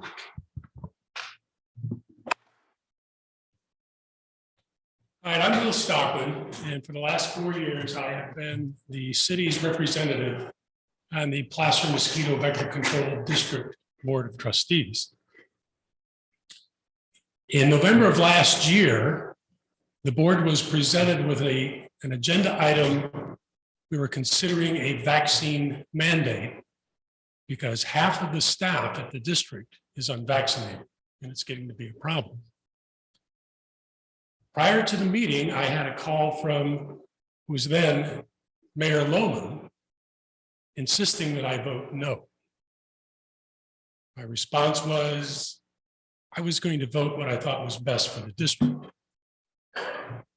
So I went to the meeting, and we're doing everything remote now. And when I logged in and we started the meeting, part of the meeting was listening to all of the unvaccinated employees. That's half of our staff. And as they were talking, I wasn't necessarily listening to what they were saying, but to who was saying it. And I have to say we have a very highly trained staff, a lot of specialized talent. The longer I listened to it, I went into the meeting thinking I was going to vote yes. And the longer I listened to it, I started thinking the deal we were going to present them was get vaccinated by January, I believe it was January 17th, or you get terminated. And I started thinking if we ended up terminating half of the very specialized staff, and I put that in the context of 2 years ago, we discovered an invasive species of mosquito was in Placer County. When that is discovered, the district automatically goes into an emergency plan, all hands on deck. Everything changes. And I was thinking if we fire half the staff, and then this year is the year we get another invasive species, and we have to go to the emergency plan, and we don't have all the trained people to run the plan, it's not going to be really good for Placer County because the district's mission is to protect residents in Placer County from invasive species carrying diseases like the Zika virus. That was what we found 2 years ago. Zika virus is very dangerous for pregnant women. Long story short, other members of the board started thinking the same way, and so we tabled the motion. It never came to a vote. That's why we're here tonight, because apparently there was another meeting on Monday. The meeting on Monday, the board passed a revised version of a protection plan. And I know there was some disgruntlement in that plan, and I wasn't there to vote because I am not appointed to the board right now. I don't have any, I can't go and vote. But the one objectionable part of that plan was new employees, new seasonal employees this year would have to be vaccinated. That got modified to they either have to be vaccinated or they have to produce a negative COVID test every week. And that passed. So anyway, here I am. I've been your board member for 4 years. And I'll tell you what I told Sean, I vote for what I think is best for the district. And I actually brought something along here tonight that backs that up. What I have here is a section from the California Health and Safety Code. And it's the chapter dealing with mosquito abatement and vector control districts, boards of trustees and officers. And basically, it's a list of 5 qualifications and responsibilities expected from trustee members. I won't read them all. I'll read the last one. All trustees shall exercise their independent judgment on behalf of the interests of the residents, property owners, and the public as a whole in furthering the purposes and intent of this chapter. The trustees shall represent the interests of the public as a whole and not solely the interests of the Board of Supervisors or the city council that appointed them. That's the way I've been conducting myself for 4 years as a member of the Board of Trustees down there. End of presentation. Thank you all. Questions? Do we have comments from council? I'll go ahead and start with Sean. Yeah, first, I'd just like to clear up what Will said in the beginning that I did call him and express my concerns with this, but I did make clear that he needed to vote the way he felt was right. And you know, I got a good feeling what he felt was correct with that vote. I still stand by what I said, that any elected representative that thinks that it's okay for them to use medical procedure against a person to prevent them from getting employment or continuing to be employed should not continue to be elected representative. I say that across the board. So that would be my my standing on why I'd like to see another representative there, because I was very disappointed to see the Mosquito and Vector Control Board leave that or go forward with the vote that they had on Monday. That was all I had. Thank you. Joe, do you have comments? Dave? No. Marnie? No, I don't have any comments. I want to thank you for coming and giving that presentation. Sure. I do have some comments, and my comments kind of come down to the nature of the root of the issue that we have here tonight. And that is, you know, whether or not our political beliefs and what we think is or isn't right, that's not already substantiated in law, is a good enough reason for us to determine if an appointee is or isn't qualified to remain on a board. And our municipal code section 2.44.100 is very clear that political affiliation is not an acceptable reason for us to remove a board member from their position.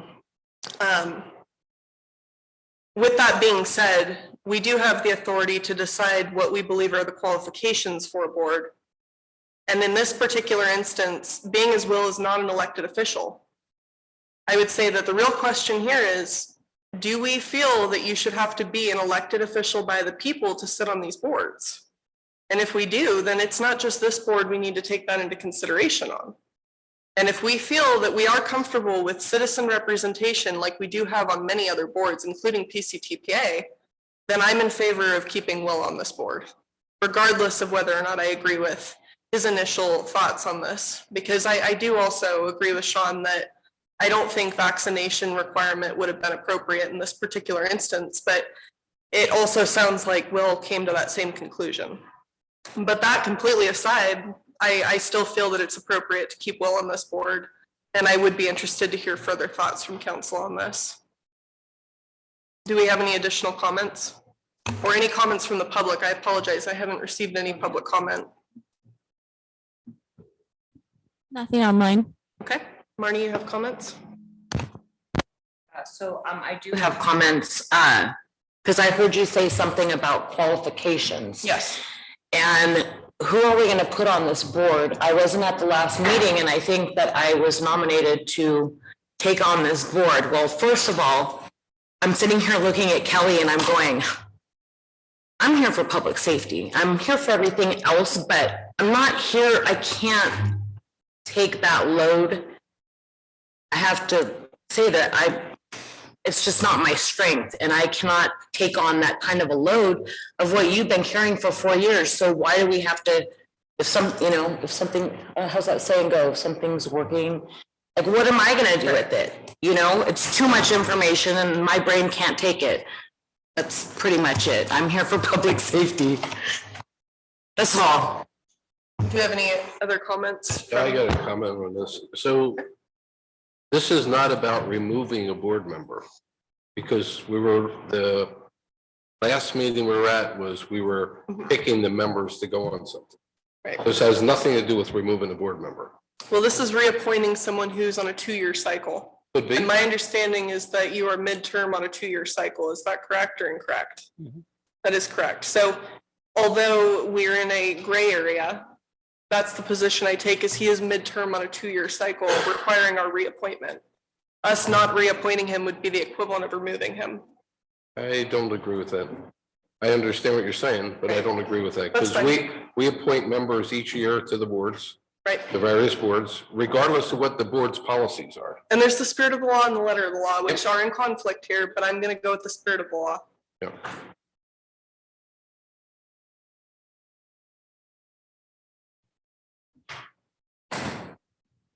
We do have a late public comment. Okay. Tom Parnham states Will is a great representative on the Mosquito board.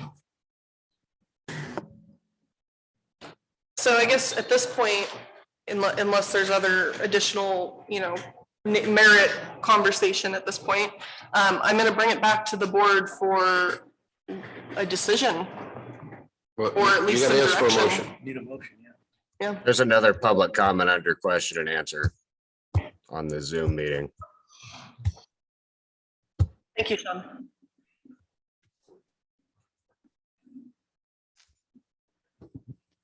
Is that on Zoom? He said it's under questions and answers.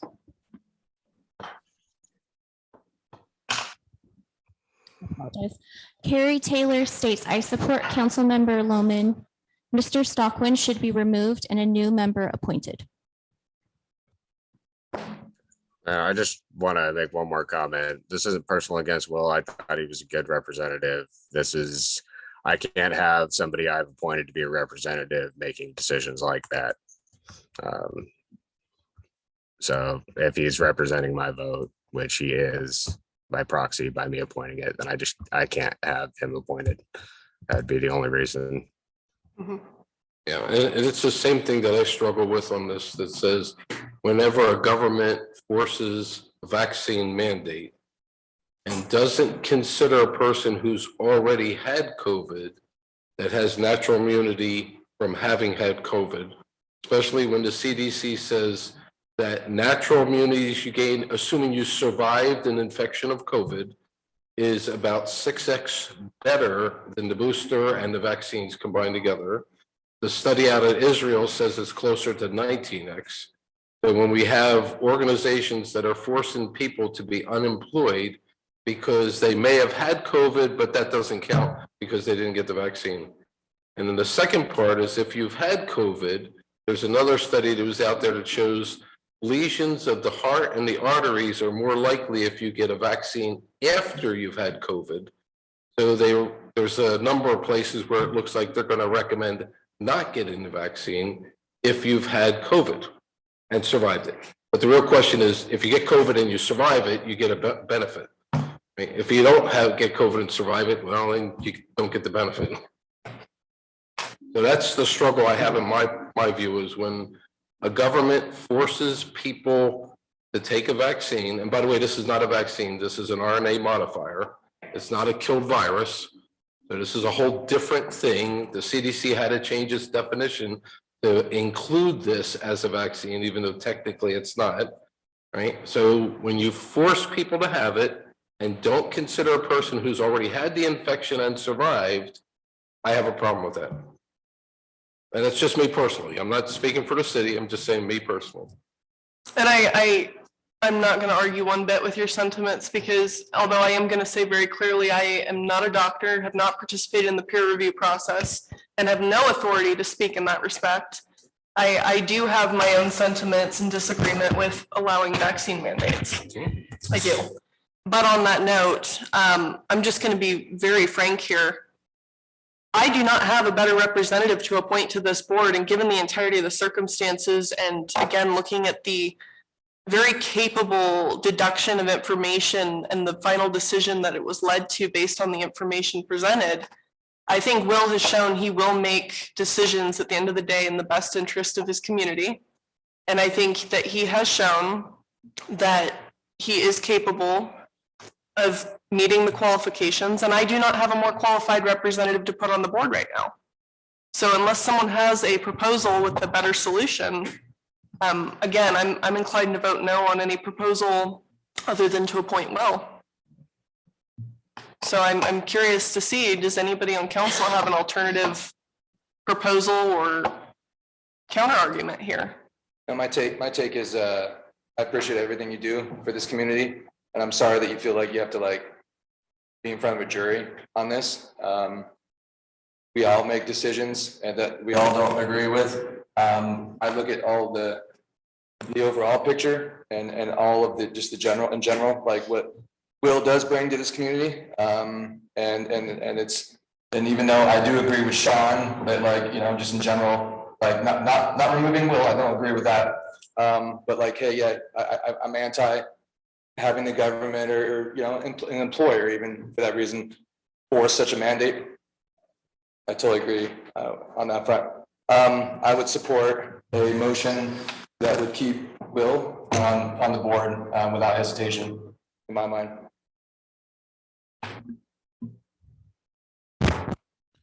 And I actually served as your mayor during the pandemic. So I was on some calls that were insane. And I agree with Sean too. I don't think that the vaccine should be mandated and forced upon. This is our civil liberties, you know what I'm saying? So Sean, I understand what you're saying, but the point is this. When you look at a resume and who has the better, you know, skills for this thing, and we already have that person in place, I just can't see removing that person unless Joe or David or you want to, or the mayor, but you're on a lot of boards, so forget her. You know what I'm saying? Like, I'm just saying that, yeah, I'll wait for the vote. So maybe there's a compromise position. So if we were to put a motion forward that kept Will in this position, and Will accepts the guidance from council to stay away from vaccine mandates, right, and represents the council from that aspect, I think we can reach a compromise position that addresses both. But he has a statutory duty under the health and safety code to not do that. Wait. That's true, but read that last part of it is, he also has to take guidance from the city. It doesn't say he can't take guidance. He just has to accept the guidance from the city. Which I believe Will did, and I don't think Will's in any argument as to whether or not he will accept guidance. But accepting guidance and making a decision are two separate things. And I mean, we can certainly say that, but it's more of a fluff piece than anything. Let me add that the vaccine mandate is off the table now at the district. Right. We have passed a different plan apparently on Monday. I'll find out more about that tomorrow if I get reappointed. They're not going to give me anything if I'm not a member of the board. But, well, I sent you all a copy of the plan. Yeah, I got it. What was being proposed, and the one objectionable part of I didn't that. see that.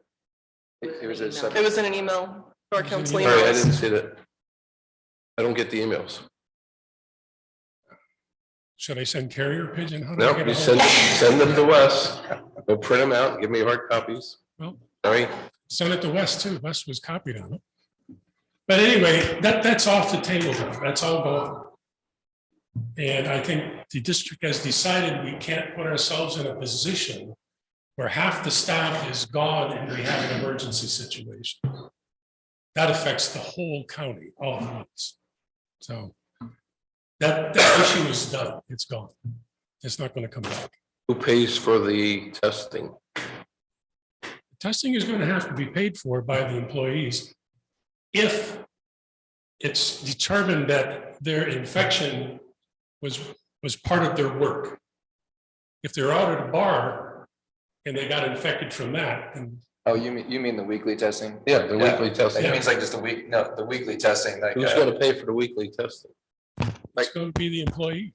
Yeah, and I just want to, I think it's going to be the employee. That's the last. But we thing. won't know for sure until we have an appointee. but not that this matters, but I just want to say this out there because if you're out there and you're worried about if you got the COVID or not, it's all about taking your temperature because that is your first signal. And then you check your oxygen level. Then that's your second signal, then go test, or if you have the sniffles. And I just want to bring it back into perspective here. At the end of the day, this is not a board of doctors. That is not our specialty. That is not our job. Yeah. And I think it's very important we stay in our lane at the end of the day. And our duty right now is to make our decisions based on qualifications and statutory requirements. And based on that, I'm going to ask, please, somebody make a motion in one direction or the I other. move that we will on the board as our representative on the BMVCD committee. And I second. Can I get a roll call, please? Councilmember Ackerman, Mayor Mendoza, Mayor Pro Tem Mendoza, and Councilmember Fatula. Come back to me in just a second. That's not an option. Man. Since when? Councilmember, I'm sorry, we need a vote. We can? Okay. I'm sorry, I thought according to Robert's rules, we couldn't. Matter of sequence. okay, continuing, Councilmember Loman, No. okay, Mayor Burris, Aye. Councilmember Fatula, No. All right, 3-2, motion carries. Madam Mayor, we still need an alternate as well, too. Okay, I don't want to be the alternate anymore. okay. Who would like to be the alternate to this board? You mean alternate? Sounds interesting to me. It is. Okay. All right, I will motion that David Ackerman be the alternate to this board. Can I get a second? I second. Roll call, please. Mayor Burris, Aye. Mayor Pro Tem Mendoza, Aye. Councilmember Ackerman, Aye. okay, and Councilmember Fatula, Aye. Councilmember Loman. All right, we're now moving to item 10, go to the order. Thanks, Will. All right, Councilmember Loman, do you have anything for the good of the order this evening? No, thanks. All right, Councilmember Fatula? Yeah, so I have a question for Wes. Did we invoice the Senior Citizens Center for plowing?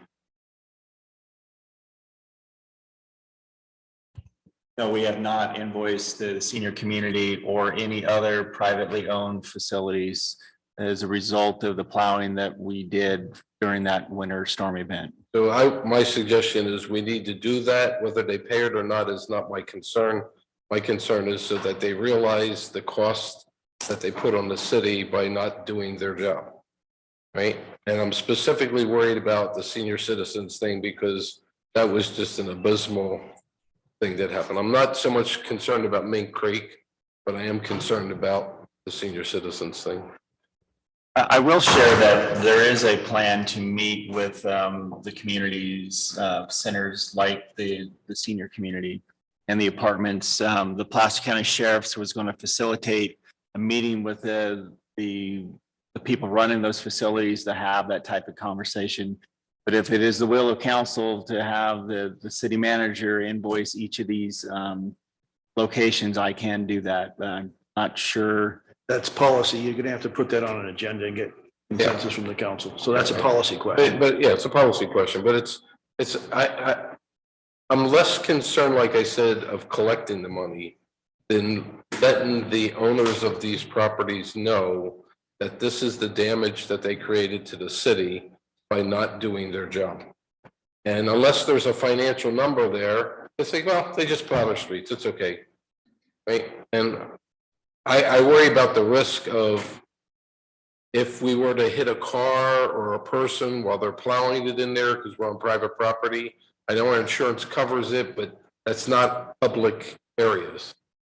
And then if we open this up that one area is allowed to be plowed, well, explain to me why every resident in the city can't ask for the same thing. Right? So if we invoiced it, that's a different question. And that's why I think it's a discussion item we need on an agenda to at least figure out what do we do with this. Staff is open to that. I just need, Madam Mayor, if we have a consensus of council's wish to put that on an agenda, they're helpful. I just have a question for Mick on that note. Do we have any requirement that if we specifically send an invoice, we are legally bound to collect on that? There's a good legal argument to that effect, but you can also, with smaller amounts, the city manager typically has discretion to decline to. I would be okay with us having this conversation, agendizing it. My only thing would be to get some clarity on that, because perhaps invoice isn't the word we want to use for legal reasons, but I understand the sentiment of providing sort of a bill ticket. But I'm open to that discussion. Because my real concern is if we do it for one person or one business in the city, I think every business is entitled to that. And it's okay if we do it as a service where we're getting money to offset the cost. That's a different question, but you know, and then I get worried about if we get too many people dependent on the city to do that, how much surplus equipment do we need to keep on hand so that in these rare events, we can actually deliver on what's happening? So there's a number of parts in that I want to just talk about to say, make sure we've thought it through. Do I have a third willing to entertain that discussion? I'll entertain it. Okay. Staff has direction. Thanks.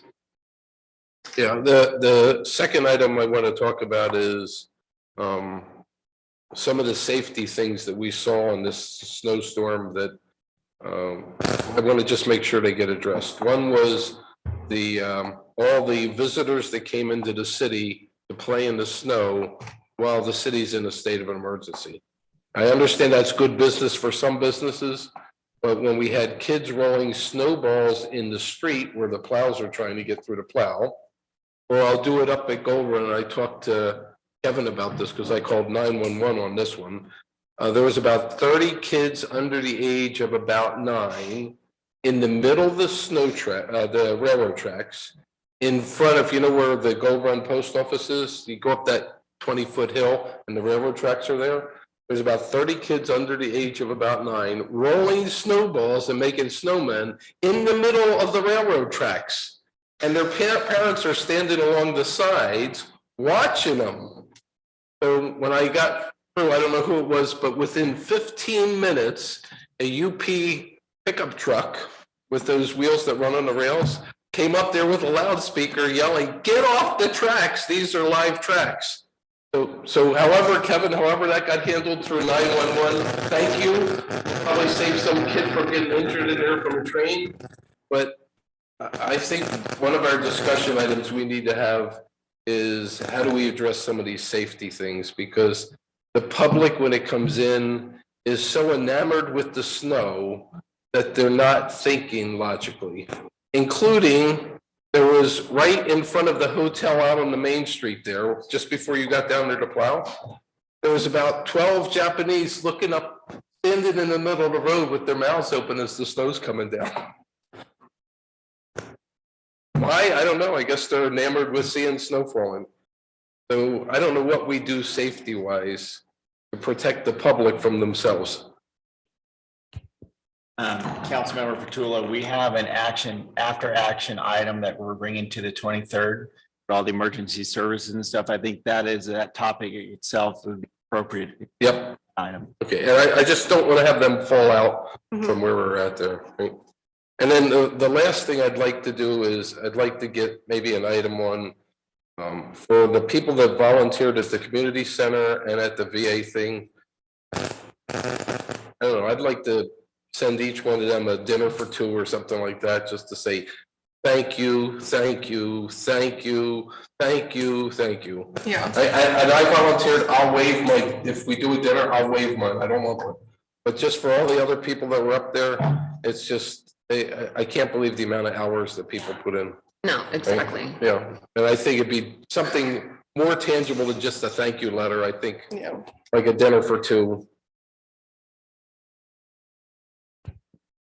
We can definitely, if we have a majority council support to do that, bring something forward. It would be helpful if we kind of had a ballpark figure so we can agendize that for a conversation for the amount of cards or a limit to. Let's agendize that to have that discussion. Yep. Okay. Do I have a third in favor of agendizing that? I will support you guys. That's all I have. Okay, David, do you have anything? Yeah, two points. For that February 23rd meeting, Wes, I just want to add on to what Joe said. Again, my main goal, as far as like what I'd love to see come out of that meeting, are just what are the emergency, let's call them corrective actions. Like again, like I said at the last meeting, what did we learn? And how can we preclude those things from happening going forward? I know we're not gonna be able to fix everything and preclude everything, but I'm pretty sure there's some things we could do. I would just love to identify those things. So that's number one. Number two, I am open to hearing Jim and Tim. It sounds like they, and I'm the newest on the council here, but if they're asking to just simply be heard, I'm stating that I am open to at least hearing them. I have 2 points on this topic, and I definitely have my opinions regarding this topic, cannabis in general. But number one, I just want to be clear.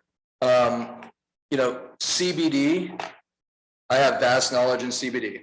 I have helped with some product development and the manufacturing of CBD, THC, specifically THC-free CBD products.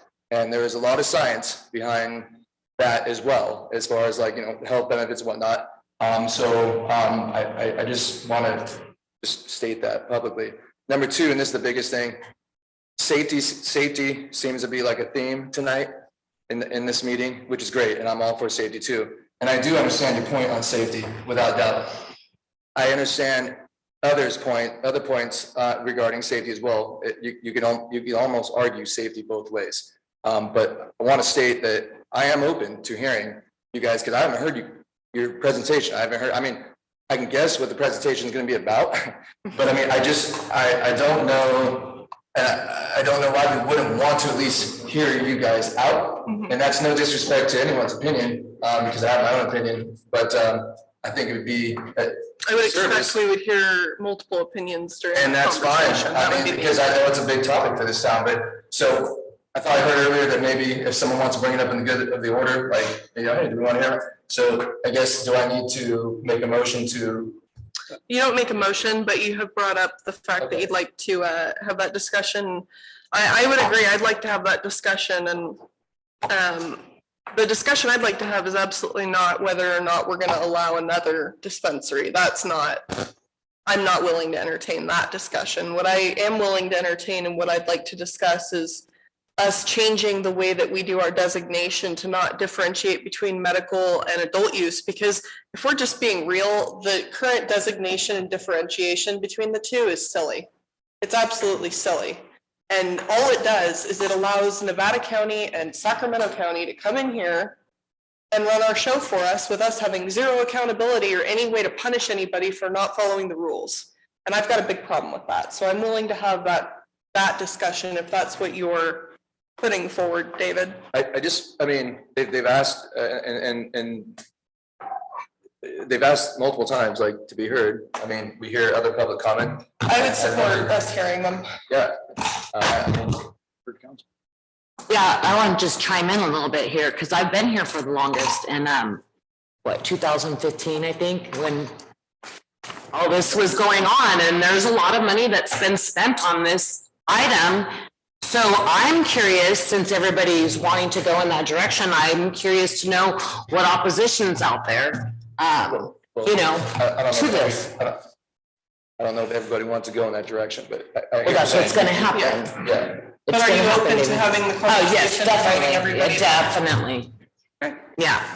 So we'll bring this forward and I expect you guys will be there and I expect you guys will be there and we'll have a discussion about what works for us and what doesn't work for us. And I want to add, I mean, I have my passionate opinions too, but hopefully it's a healthy discussion. Like, you know, we're a community, we all see each other. I mean, like, I think there's a way to have like a different opinion, but like have a healthy discussion. I hope it's a healthy discussion, both sides. And I'm gonna be frank, I think at the root of this, we share a lot of the same sentiments, but have different opinions on how to accomplish it. Yeah, and I also want to add that we did open this up to open workshops.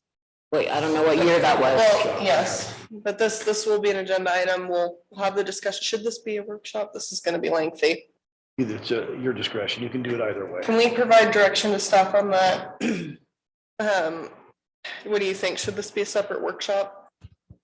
It really feels like you're asking a very specific question. Will you entertain adult use?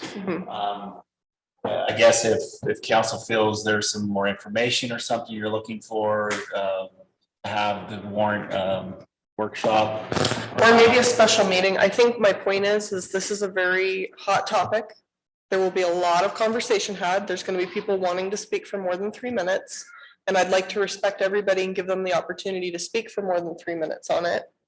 And that being the case, I think it would be most appropriate to have a different structure so people can have their opinions heard. Like similar to like, we had, no disrespect, we had a topic talking about like, should Will be, I mean, can we just have an agenda item to like have the same kind of, I mean. You can. Yeah, we can. You can also limit the time to both sides. You can say 15 minutes to one side, 15 minutes to the other side, and. It'd be nice to definitely count time, and I think that would force people to have a more streamlined presentation. But we'll agree ahead of time, it's gonna be more than 3 minutes, because 3 minutes for this particular topic, I don't think is appropriate. Okay. Did you have anything else, David? That's it, thank you, yeah. So Madam Mayor, I'm hearing that we're going to agendize it at the next meeting for council business for a discussion. Is that what I heard? I want to be clear, if we're gonna put this on the next meeting, we need to make sure it's a light agenda. Make that happen. Okay. Thank you, guys. Marnie, do you have anything for the good of the order? The only thing that I have for the good of the order, because for some reason I'm getting all these flashes and going back in history of being in this room and when I started and all the emergencies that we've been in. I don't know what year it was. I don't know if it was 2019 or 2020. I had the Office of Emergency Services come in, the governor's office. This is something that I feel is evolving. We're not there yet, but it is evolving. And I think we need to like entertain the idea of having CERT here. CERT, Community Emergency Response Teams.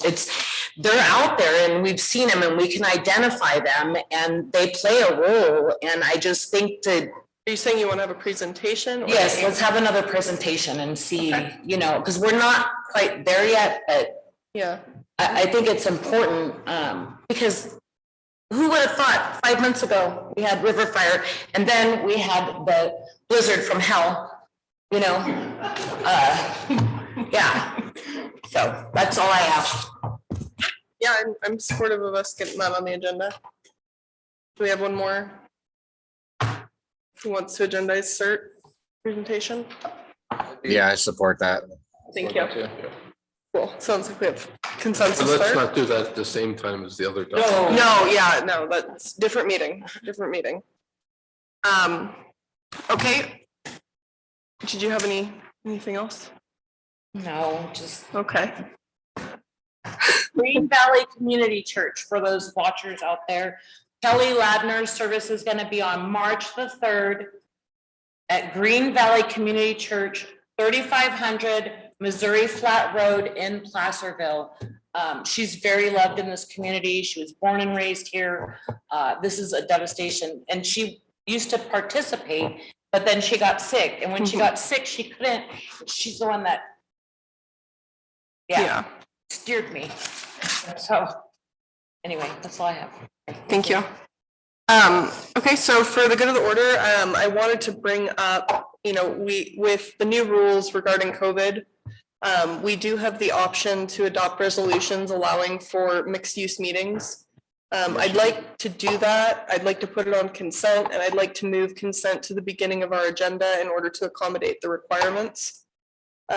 So that would be what I'm suggesting. And the reason I'm bringing this up is because, as you know, we have Sean, who's currently out of state caring for his father. He's having to post his meeting location. Yeah. And, follow the old Brown Act rules that really just don't make sense in this situation. And then, with Mayor Pro Tem Mendoza being sick at the last meeting, because she was sick at the last minute and we couldn't get it on the agenda, she was not able to participate in the meeting remotely. With the new Omicron variant and people getting sick, I'm here. I'd like to be able to have everybody be able to participate if plans change at the last minute. I don't want the public to feel like things are getting held up and backlogged because I couldn't get a quorum because we couldn't follow the Brown Act. So if I have enough support from council, I'd like us to. I mean, even though I prefer in-person meetings, because of my business, like sometimes I have to be flexible with travel, so I would actually be open to that. Because it'd make it easier for me when or if I have something that comes up at the last minute with my business. So I could support that. This again is policy, so we're gonna have to put it on an agenda for approval. Exactly. So that's the intent, is to get it onto the next agenda for approval. We'll discuss it at that time. And we can notice, you can always teleconference. The rules are a little difficult because, as you said, you have to post each location, but until you adopt the resolution, you can do your meetings via Zoom or any other teleconference mechanism. Right. So if you want the city manager. And I would prefer for us to continue to do the mixed use meetings, because again, the public should have the ability to participate in any way that's convenient to them, health and circumstances permitting. Yeah, actually, under the new rules, you have to make the council directly available to the public. Now, when this first came about, agencies were asking for written comments in advance. Can't do that. You can ask for written comments in advance, but they can't require it. Right. But yeah, if I have support for us to agendize that, I'd like to agendize that. I'm supporting you. Okay, so I got 3 for that. And then on that same note, as far as, requiring council support, myself and Councilmember Fatula after the last meeting had that brief discussion regarding how do things get on the agenda and so on and so forth, because there was previous council policy brought forward that was never actualized. I think that there's some good stuff that needs to still be hashed out there. And I wanted to suggest forming a committee, you and myself, Councilmember Fatula, so we could go through that and then maybe bring that to a future agenda. So if I have support for forming that subcommittee, I'd like to do that. I'll go ahead and make that proposal. Yeah, again, that's also policy that would have to go on the agenda. Okay. That on the next agenda. And I support. But I think that's all that I had here. And I had one question that came from one of the residents. When do we think we're gonna get back to the chicken ordinance thing? I think that depends on your guys' subcommittee, correct? It is currently at the subcommittee's discretion. So can we call a subcommittee meeting? Do you need counsel for that, or is that just between you and The subcommittee, yeah. That's the subcommittee. We can talk offline with Sean. Okay, let's do that. Yeah, I'll work on getting on a Zoom meeting with you, Joe. I'm still not sure when I'm gonna be back. Okay. Because I think we only have about 15 minutes of work. Okay. Not a lot. It's review the comments that came in. Mick has already incorporated them in. So it's, unless there's something new to add, I think it's a quick meeting. Sean, do you need somebody to stand in for you for that? Because I'm happy to do that for you. Yeah, I think I can make the time that's necessary to make sure we get a meeting in. Sorry, what was that, Sean? I think I can make the time that's necessary to make sure we get a meeting in. And you don't have to meet in person. You can do it via teleconference as well. Okay, Sean, just when you're ready. Yep, Right? All right. Okay. will do. right? All right, if we have nothing else, would you like to? Madam Mayor, I mean, there's a lot of topics that are brought up tonight, and I think the big one is the marijuana adult use, and I think I heard from council, that's where you want the focus of next. Yes. So outside of items that would be normally on consent, am I hearing a consensus that we're not going to agendize some of these other items for discussion as well too? So I'd like anything that can be on consent to be on consent. There's quite a few policy decisions that were brought up. Well, a couple of them, as far as the one for forming a subcommittee, that's a quick one. That's not going to take more than 5 minutes. I already tops. agree. Yeah, that's not going to be lengthy.